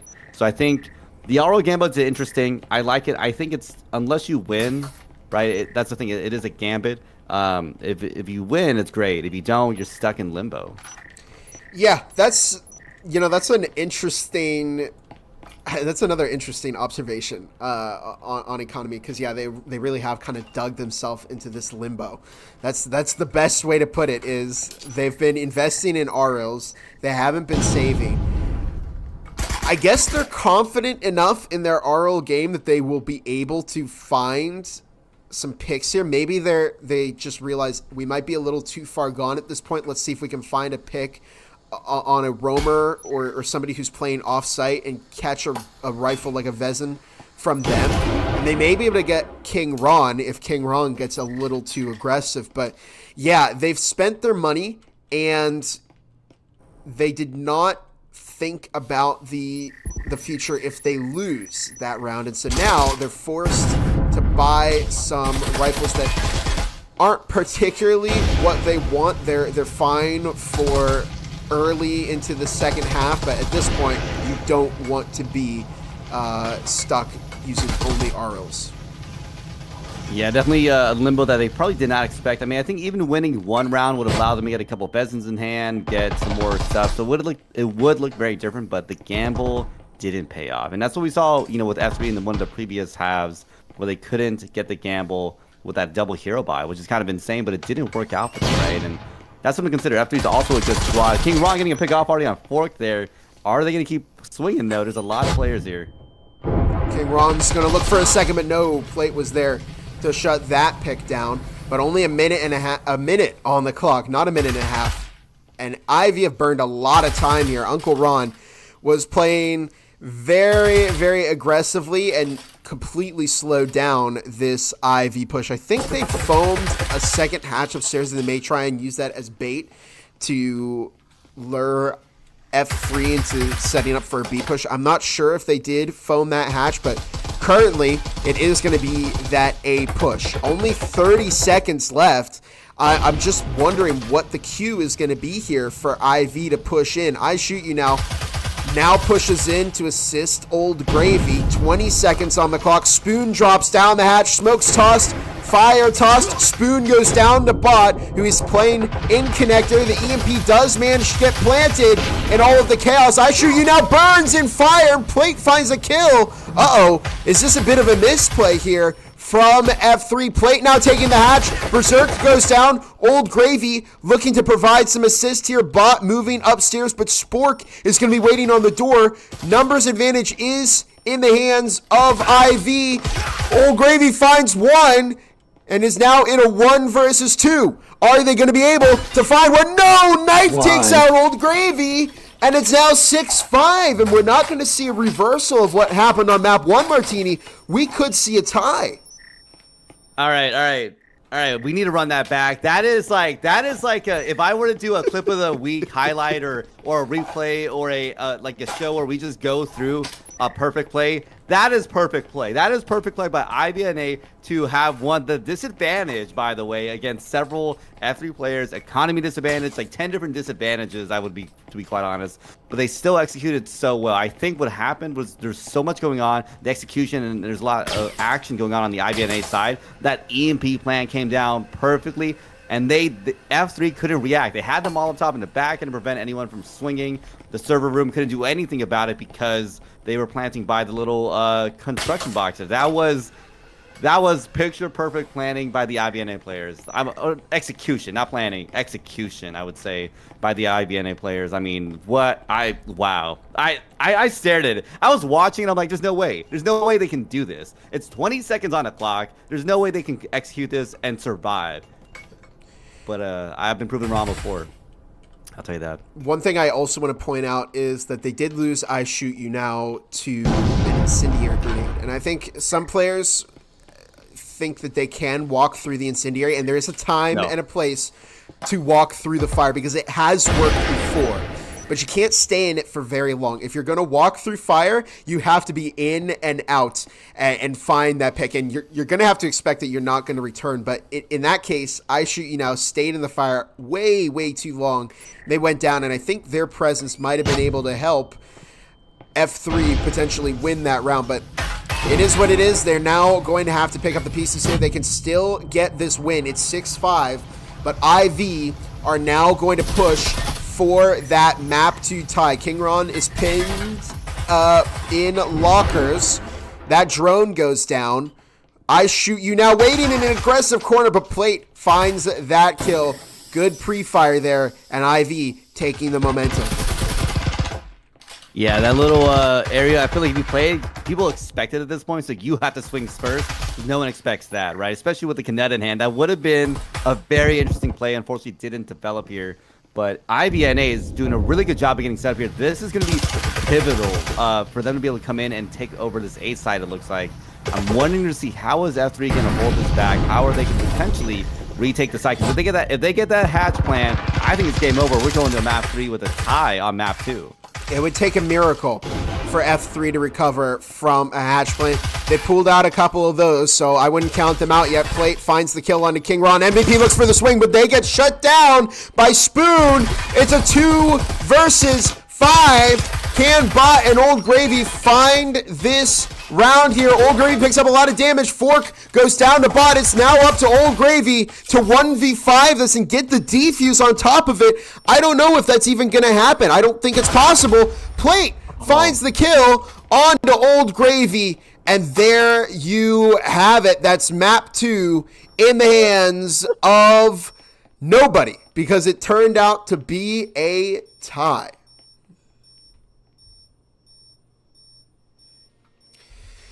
Can you believe it, Martini? I mean, I see you're in like complete someone in the chat disbelief said another scripted game, of course. I mean, what was it? 7-4, I think, coming off of that first game. We got a 6-6 now off of the second map. I mean, we're going into a map 3. You know, it would crush me if it was a 7-4 F3. It would crush me because it's just like they tied exactly for the most part, right? And if this were a playoff match, it would require like a best of 5 at that point because of everything would tie, right? I'm not entirely sure how it's going to be formatted, whether or not there's going to be overtime, which I would love to see. That would be crazy. I want that. I'm thinking right now, overtime, please, for playoffs. I think it's scary to try it out because we're basically doing guinea pigs on one of the more important matches ever of the whole league. Yeah, it depends on what is decided by the moderation team, but if it's not overtime enabled, it's going to be round calculation, and if it ends off on like a complete tie, it is going to go. I believe it goes to a 4th map. I don't think that's ever happened before. It's not common, right? It's either it's going to be extremely rare if that ever happens.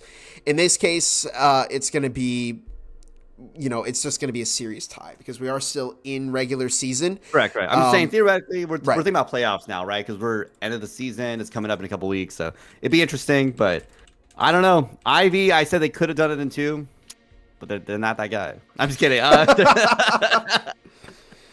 No disrespect. I mean, that was beautiful gameplay. And again, I say play of the season, truthfully. Like that IVNA retake there where they were able to get the plant off and actually get it off. That previous round was vital for IVNA to, I think, win and tie out that whole map. If they hadn't won that with that crazy execution, this would have been a Formula 3 win. Like I'm gonna be honest. I'm pretty sure it would have been a Formula 3 win if they didn't do crazy execution on that.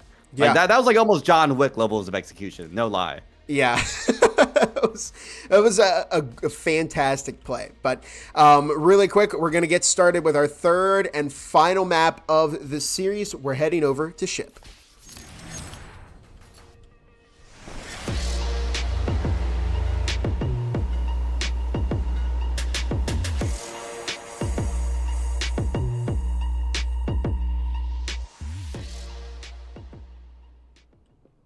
Yeah, you made a great point there, Martini. I mean, if Ivy didn't pull off that miracle play, it very well could have been that F3 win, and we would have been going into it. Could have been anybody's game, but now it's going to be an uphill battle for F3. Plate immediately finding the kill on I Shoot You Now.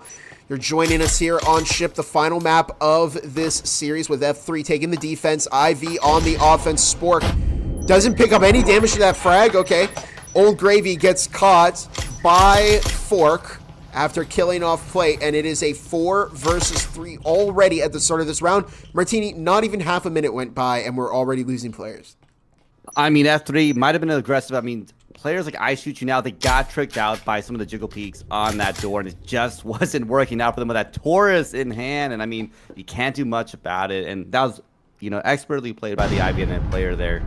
But I don't know. This is already looking rough, but we've seen, after come back. But this is the defensive rounds. They need the shots here. They need the wins here. Putting some early shots off on MVP. Spoon getting a pick off on bot there. Now it looks like they're going to be collapsing in on this side here. They're going for the EMP plant. King Ron coming to fight it down, but Knife gets the 2K in the end there. And wow, dare I say, it looked like IBNA almost walked through that. I'm going to be quite honest there. It was a extremely solid offense start. Yeah, I don't know if there's any better way to put it. I mean, they were in that site, cleared it out, and yeah, to what Martini said, they just walked right through it. I mean, it was not a challenge for them, but it was the start of the game here. They're going to pick up 2 Aurals, 3 Spectrals, as IV are looking to not quite lock themselves into the rifles that they did in the previous map. They're leaving the door open for some Vezins and potentially Maruis, but moving into round 2 here, and I gotta say, I mean, Martini, do you think we're gonna see that stronger, or do you think the offense is gonna be stronger here? I mean, going off of round 1, maybe? I mean, that was such a good showing, but I'm not sure if it was because I Shoot You Now was just not able to get a kill back there, right? They got, and Gravy played a little bit aggressive out there, got picked out by the other players attacking in. I think it was just very unfavorable position for both of those players to be in. So I think it was just bad timing.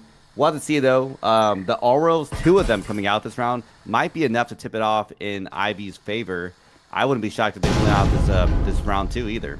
I Shoot You Now is almost picked by the Aural. They're getting live ping from that drone right now, and they're just unable to take care of the drone. I think they had a teammate assist and eliminate the drone for them. Frag tossed as Spork, Plate, Fork, and Knife have all made their way into Workshop now. Plate taking space, looking to lead the charge for their teammates, and they get the foam on the pump wall. It's been opened up. Plate immediately finding I Shoot You Now. MVP and King Ron rotating through fire. Old Gravy over on the flank, Flash is tossed in, and Plate is going for it.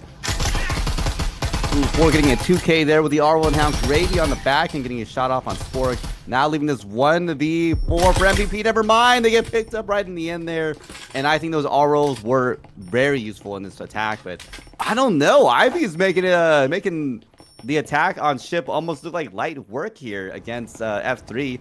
I'm not sure what's going on. Is the morale shakeup happening a lot right now for the F3 players? Maybe from the previous map here, because I feel like they're not performing as well as they should be. There's only 2 kills. Check out the scoreboard if you want, but there's only 2 kills coming out from Old Gravy right now. The rest of the team, 0 kills in hand right now. It's looking night and day right now for F3. I'm wondering if they're almost shook up from that previous map.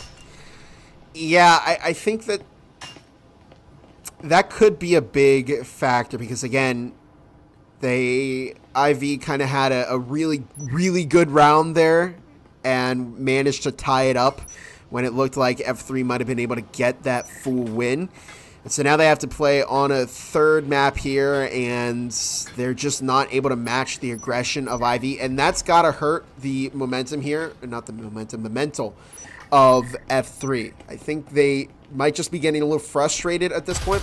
They could be fine, but I know definitely if I was in their shoes, it's hard to just stay positive and keep resetting that mental. You know, at a certain extent, it can get frustrating, but it's all about perseverance here, and while it's not easy to stay focused, it could help F3 in the long run if they don't give up here.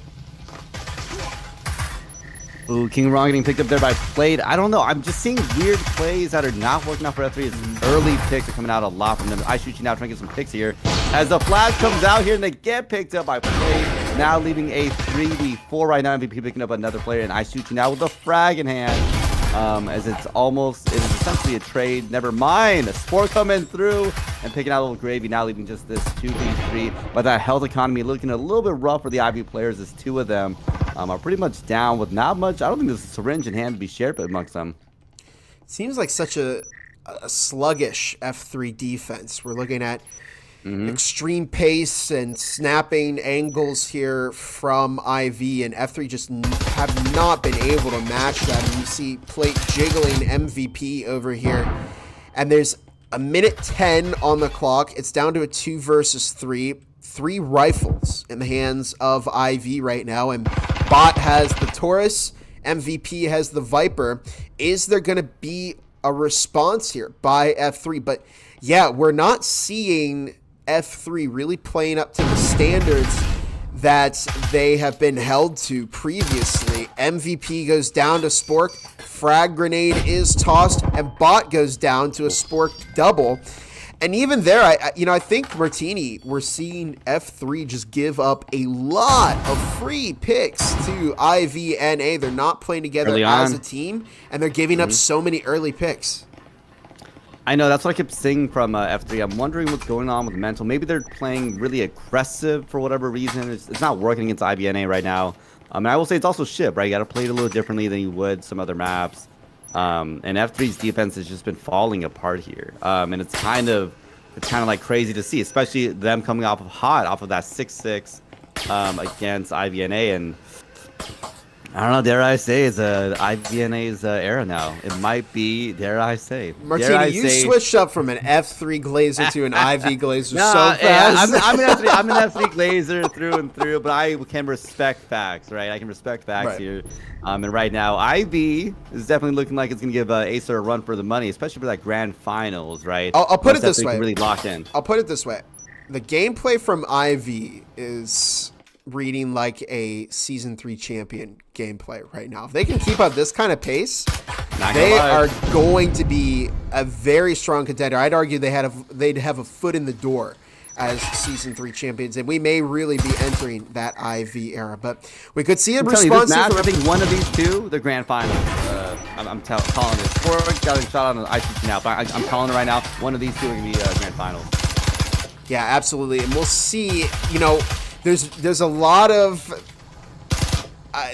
history between these 2 teams. You know, we talk a lot about F3 and Acer, but F3 have historically knocked IV and when they used to be known as Aspect, they knocked them out of the finals twice, which has got to be frustrating for Ivy. And so now this might be feeling like a little bit of revenge here, as they're really just pressuring F3 with not a whole lot that F3 has been able to do here. Old Gravy pushes up. They take a lot of damage to Spoon, who's over in Coffee right now. And with a minute 20 on the clock, it looks like, you know, time is in favor of IV. Numbers are in favor of IV. Can F3 manage to bounce back from this? This is going to be a big clutch play here. It's not going to pick off on Fork there. Knife going in for the refrag they weren't expecting, but Gravy picks up Spoon. Now there's 1v1 right now between a Knife and Gravy. And I will say this, the flashes, the utility from Ivy have been so useful. Gravy somehow still makes that work out for themselves there and picks out Knife. And I think that's going to be a big deal mentally for the F3 players here. But I will say in terms of economy, Ivy's not going to feel it as much, as they have been very flush with cash. I mean, check out that right side. A lot of cash still in hand here. So I think they'll be able to recover well. And maybe F3 won't be able to recover as well as they had. Yeah, the moment you said that, I looked over at the IV economy, and I'm like, oh, wow, they're all millionaires. Right. Of this round, they were able to immediately buy Marui, 4 rifles. Several utility, yeah. Yeah, all the utility that they could ever need. So that is a big advantage to winning as many, 3 rounds in a row like they did. F3 able to get in the game. Right now, they're able to do some damage control here. They could win the next 2 rounds and tie it up 3-3 heading into the second half. Remember, to win this, or to tie this series, because F3 can no longer win it, they have to win this map.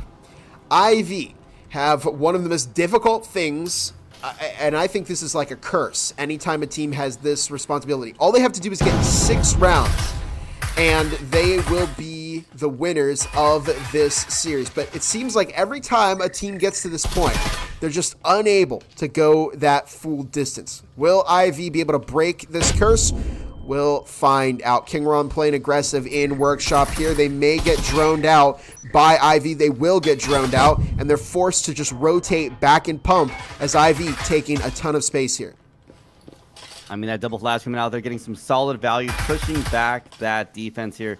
And on top of that, I don't even notice, early round pick. Again, the F3 players, I don't know what's going on. I'm not sure if it's the placement. I'm not sure it's just the aggression. But they keep getting early round picks for the IVNA players. And it's just been putting them in really, really unfavorable positions.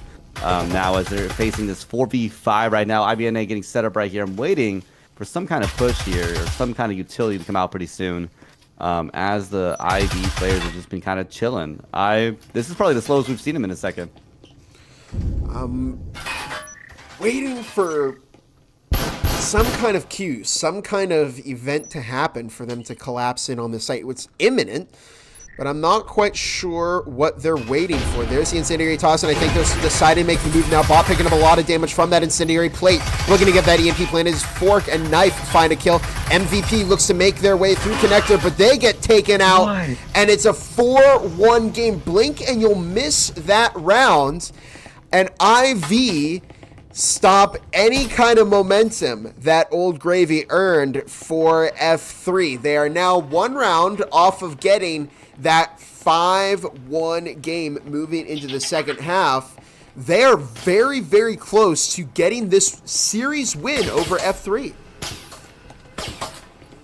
You know what? I think, to me, right now, this game is kind of showcasing, I don't know what Ivy's been doing this season. I don't know what they've been cooking up. I don't know what they've been going through, but they've been cooking up a lot. And what I'm seeing right now is just, I don't know if you've noticed, like that attack, they're almost like executed so well. It's almost like very in tandem with each other. The chemistry, you can really see it there with the Ivy players. It's almost like, dare I say, it's almost like they're playing like they're playing like they are doing this stuff in real life, right? The execution is just so good there. It's kind of impressive to watch. I mean, again, replay that attack that they had just done on that side. You can see almost every player knows exactly where they're going and what they're doing. It's truly a sight to say. Like I'm glazing Ivy at this point because it's kind of crazy. Like I haven't seen that kind of execution that good in a hot minute. Yeah, it's just I don't know. It's just kind of it's nice to see Ivy doing really well, but at the same time, I'm kind of disappointed to see F3 not playing, at the same level that we have seen them playing at, VRML Con when they got so close to tying up Acer, or even before the break when they won against Acer. We're just not seeing the coordination that they need to get competitive in this matchup, and IV are really capitalizing off of that, and they are really building up a solid lead here on this third and final map, and 2 rounds is all they need to get a series win over F3 and potentially dethrone F3 when they've only had a week there. Plate finds I shoot you now. Incendiaries, grenades tossed in. EMPs getting planted by Plate that completely denied any kind of swing from F3. Bot finds the kill onto Knife, some blind firing from the corners here, but only 45 seconds on the clock now, and F3 have to make a move. Old Gravy is applying a little bit of pressure from the flank there. Bot finds the kill on a Fork. Old Gravy takes out Plate. Spoon is now alone in a 1 versus 4, and they find 2. They find 3. Can they make it a 4th? No, they're not looking the right way, and they pick up some damage, but Old Gravy shoots too early, and it's a 1 versus 1 here. Can Spoon find it? No! But wait a minute, it's the EMP. I don't think there's enough time, Martini. I don't think there's enough time for Old Gravy to get the defuse. There's only a few seconds left on the clock. 1, 2, no! It doesn't happen. Oh, heartbreak for F3 as Spoon just manages to stall for enough time to get that round win. Sorry, I'm like, I need to take a step back. This is like, it's traumatizing as an F3 fanboy. But anyway, and I'm kidding. I need to take a step back. It's just like, I'm like, wow, like what has Evie been doing? What have they been on? Where are they cooking? Like, did they just do some crazy cooking classes in during the season, and suddenly they decided to show out? Like, what is going on in the last like 2 weeks in particular? You know what I mean? I remember Ivy. I knew they were, they were a solid team, but to have them stand out this much, it's like really night and day. But they've been cooking up good. I mean, now that I just looked at it, the last 4 games, 5 games since their Apex loss in October. So since October, they have been cooking, and it is night and day, I would say, for IVNA. Like, this is like another, dare I say, it feels like a whole another team. Like, the execution has been there. The picks, the everything have just been amazing. I don't blame you for saying that, because again, they had a rough start to this season. They were working with rebuilding a roster. Their captain, Big Lunch, rebuilding the team after it had all but completely disbanded after season 2. So you're seeing a almost entirely new roster here that has had to pick up the pieces that the old roster left behind. And finally, they've started to find their footing after a brutal 4-loss streak at the start of the season. They managed to pull through and get back into the top 10, and they're now number 3, and they're now just 1 round away from winning this series against the new number 1 team, Formula 3. Could we be entering the IV era at the end of this round? Flash is tossed in, and the entire team is blinded except for Plate, who's on the flank. I shoot you now, and Bot finds some kills, and it's just down to a 2 versus 2 now as Spork and Plate find a kill. King Ron back in Helm as Bot is pushing up onto Spork here, and they may meet in connector, but Bot is looking the wrong way. Bot finds the kill onto Plate, looking for Spork in a 1 versus 2 scenario. Spork is in a lot of trouble here. Uncle Ron getting that EMP planted. Working out here. I mean, 6 health in hand. Again, sneeze, and they probably might fall over and die here. Bot in the corner. I don't know if they're ready for Bot. I think they're expecting to go for the swing. They got it. Now in this 1v1 situation, this is it. This is the round. They have to win this to win out the series here, but otherwise, I don't think F3 was going to want to go down this way. King Ron goes for the swing here, picks him up, and that does give her another round in the pocket for F3. But it's a very, very big uphill battle because, to your point, F3 has to win the next 5 in order to tie the series. Not even win, tie the series. So it's definitely gonna be a big asking for the F3 players here. But wow, I'm sitting here, I'm like amazed. I haven't seen a team, just really come, like, it's almost like F3's come back, right, in the previous season. That's what I'm seeing right now with IVNA, and it's just like, it's a sight to behold. Yeah, we've seen two crazy comeback stories in this season, and teams prevailing after such a long time of strife. Both of these teams have really deserved the success that they've built up in this season, because they've taken many brutal losses. Most of them have been dished out by Acer, but F3 have beaten IV and made IV suffer some early playoff losses before as well. And both teams have just been working so hard to bounce back, to keep trying and persevering.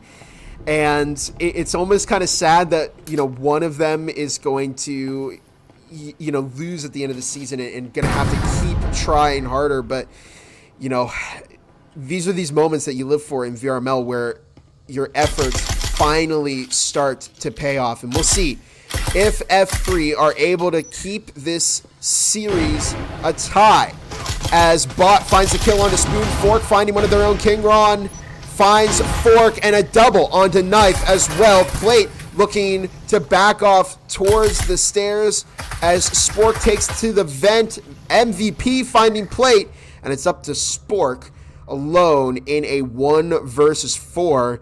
And this is going to make things pretty dangerous here for IV. They're letting a lot of momentum fall to F3 with these 2 rounds. I'm like screaming. I'm like, where's I shoot you now? Where is the EMP? Like, you have the whole site. What are you doing? Spork gets the pick on Gravy, but does get refragged pretty soon after here. But hey, that round is what I expect from F3. That's what I want from F3. Like, just great, amazing execution, and that's exactly what I wanted. Maybe Ship is just a attacker-dominated map at this point. Maybe that's what we're missing here. Just like Factory really went the way of the defender, right? Yeah, I thought this was always a defense-sided map, but you know what? I'm eating my words all the time. They're making it not look like that. They're making it not look like absolutely. That at all. and yeah, to your point, this is what we needed to see from F3. Just that hyper aggression, that fast gameplay that they've been known for, that has been their success through and through. They just need to keep locking in, putting in that performance against IV, and they may be able to turn this 5-3 into a 6-5. That it's going to be very close. They're going to have to keep locking in here, and any little mistake is going to cost them everything.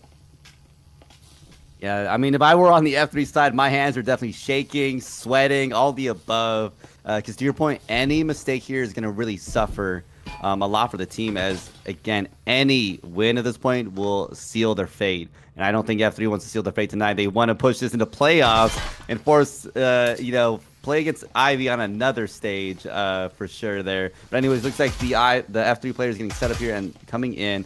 Plate waiting with a lot of gadgets in hand and utility.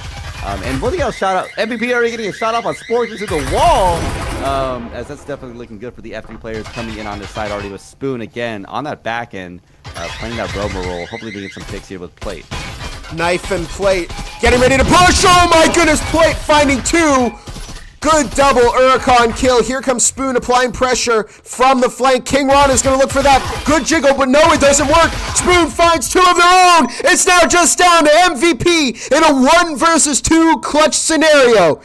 It's all up to MVP to find this kill onto Spoon and Fork. We may see a switch up. Fork is heading over to site A, and it looks like they're both rotating over to site A. The door is open for MVP to make a play here. They're looking to get that EMP planted, and I think IV have psyched themselves out here. They're waiting for LFT to make that move. LFT is just waiting. I don't know what they're doing. They have the EMP on them right now. Get the EMP down and plant it. Only a minute on the clock, and now Spoon and Fork are probably anticipating that MVP is over in site B, and they're going to start moving. What is MVP doing? Why are they not planting the EMP? 50 seconds on the clock. MVP has got to make a move here. It's all on the line, and they have to take out 2 players. I don't know why they're hunting for the kills here. You have to go and get that EMP planted. Otherwise, time is not going to be in your favor, and MVP is hunting for kills. I don't know what they're doing. This could be such a misplay here because Spoon and Fork are stacking up on each other. MVP is going to have to get that EMP planted, and they're over in site A now. I don't know why they keep going closer and closer to Spoon and Fork, and only 15 seconds left on the clock. MVP could risk getting completely caught out here. The EMP gives off that noise. Spoon and Fork are going for it. The EMP is now planted. 45 seconds on the clock. Spoon jiggles MVP, who's going to pre-fire, and they now have to rotate into the middle of the site. Spoon, Fork, looking to move in together. One goes down, but Spoon finds it. There it is. Have we entered the IV era? It'll be sealed with this EMP. And ladies and gentlemen, you are looking at the start of the IV era. They find the win, and they find the series win against Formula 3.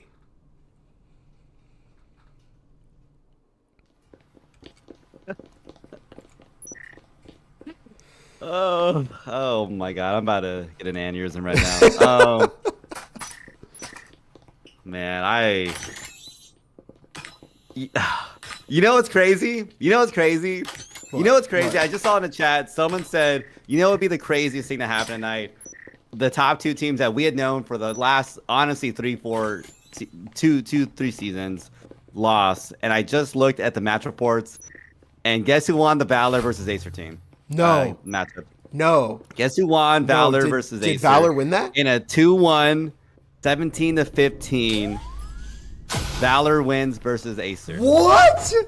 What? Valor wins versus Acer, and looks like we just saw IVNA just beat F3, and maybe we were totally wrong. But what if IVNA plays Valor in the grand finals? Depending on the seeding, right? But Acer, let me look at these. I don't even know. If you would have bet that F3 would have lost and Acer would have lost their games tonight, both of them, that would have been an insane parlay. And I would have been like, you're insane. There's no way. There's just no way. You would have made a lot of money off of that if you bet on it. Made a lot. The odds would have been like 100 to 1 or something, right? Yeah. Like, what are the odds that both VRML Con winners have really kind of suffered a very similar fate here? 3 in the incendiary, walking into the firing line, and it's now a 2 versus 3. MVPs in the middle of site A. I Shoot You Now is in site B. MVP finds one. They get refragged, and it's now just down. So I Shoot You Now, and they're going to move into site A, making a lot of noise here. Their gun is completely empty. And it doesn't even have to be a tie from F3 anymore. It's a 7-3 win from IVNA. And we have entered the IV era officially. There it is, right there. Who would have thought that at the start of this matchup, we would have seen, it was 7-3 on the last map. I accidentally hit 7-4, but who would have thought? You know, tonight was truly a night of amazing matches, right? We saw Aspect fought their way into the top 7. We saw Valor beat Acer, which was definitely an insane to show up. And we saw IVNA come off of a crazy win against Acer, and not just that, goes in for a double back and knocks down not just the top team, that's the top 2nd team, and decides that, hey, IVNA, maybe they deserve to play amongst the top 2. I'm just saying. And with Valor winning, that brings into question who's top 4 at this point. I don't even know anymore. Because is it Valor? Is it IVNA? Is it F3 and Acer after they kind of hit the practice rounds, run it back a little bit more? What's I don't even know my playoff guesses anymore. I don't know who to bet on. Let's see, because I think have the standings updated here. Acer still number 2, IV 3, Valor 4. I don't know. We could see maybe Acer are going to shake up from this because they did lose in 2 maps. and I don't know if the match report has been submitted yet. By match report F3. got submitted for Valor Acer. It got submitted for Valor Acer. Okay, Okay, no. That did go to 3 maps. So we may not see as big of a shakeup, but yeah. I think in terms of the long game, who we might see is, I think it may come down to Valor versus IVNA, because Acer is not putting in the performance that we have known them to. That's their 3rd loss in a row. Valor is the 3rd team to set a new record and give Acer their 3rd loss in a row in a single season. We are making VRML history all the time here. It's crazy to think that, just 1 season ago, this Acer team had dominated the entire VRML North American standings, and now they're taking their 3rd loss in a row here. It's crazy to think that IV, who got kicked out of the playoffs for 2 seasons in a row, are now in contention for that number 1 spot, in contention to win the entire postseason.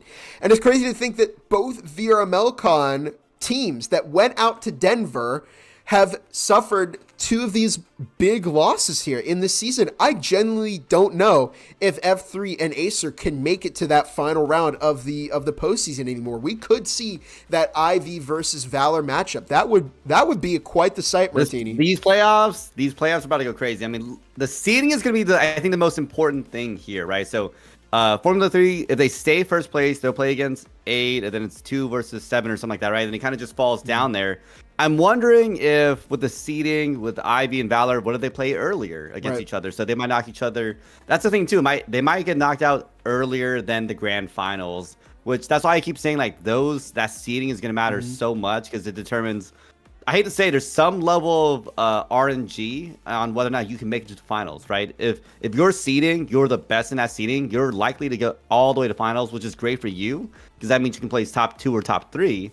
And at least get some kind of prizes out of this, right? Versus if you're like the 2nd best in your seeding, like say you're, I don't want to call anyone now. Say you're playing against IVNA, right? And you're seeding and they happen to be the best one. You might get knocked out early on and they might go all the way to the grand final. So I think I'm really curious once these match reports go in, right? What the seeding looks like for the top 7 and who sits where. Because that's going to matter so much on who really gets to go to finals. Right. Obviously, at the end of the day, the top 2 best teams will get to go to finals. But in theory, if the top 2 best teams get in the same seeding because of their numbers from the league matches, they might do their grand finals, quote unquote, earlier than the actual grand finals, and that's going to be a pretty big deal here. So while yes, the gameplay from these 2 teams has been amazing, I will say because of Formula 3 and Acer's track record, they have different seeding because of that. Oh my goodness, no. They submitted the score. IVNA is officially number 1 in North America right now. Acer has fallen down to number 3. Formula 3 is number 2. So IVNA, number 1. Formula 3, number 2. Acer, number 3. Valor, number 4. Havoc, number 5. Apex, number 6. And Aspect, number 7. Those are your top 7, and those are all 7 teams that are going to be skipping the Challenger Cup and heading directly to the closed qualifiers on week 2 of this VRML postseason. So those are your finalist teams. Expect to see some interviews for these teams at some point, but what a tremendous effort by IVNA and Formula 3. And we could theory craft here for far longer, maybe make like a whole podcast on it, but we do have to. We need another day. we do have to end and wrap up the stream here, but what a tremendous game. Loved watching every second of it. We had about 120 people watching that finale, that final round there. So I can't thank you all enough for joining us here for this final casted match of the season. And what a season it has been. Season 3 is shaping up to be one of the craziest VRML seasons so far. So many different changes and upsets, and I'm excited to see what the future has in store for us. But for now, that is going to do it for us over here at the Breachers VRML. I'm Gibular Bob. This is my co-caster, my wonderful co-caster, Martini, and we will see you all officially probably in the postseason, which is in January. So until then, have a fantastic Christmas, Hanukkah, Kwanzaa, whichever holiday you celebrate. But we'll catch you all in the next cast. Have a fantastic rest of your night, everybody.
Breachers VRML is brought to you by Helga, the esports manager, Triangle Factory.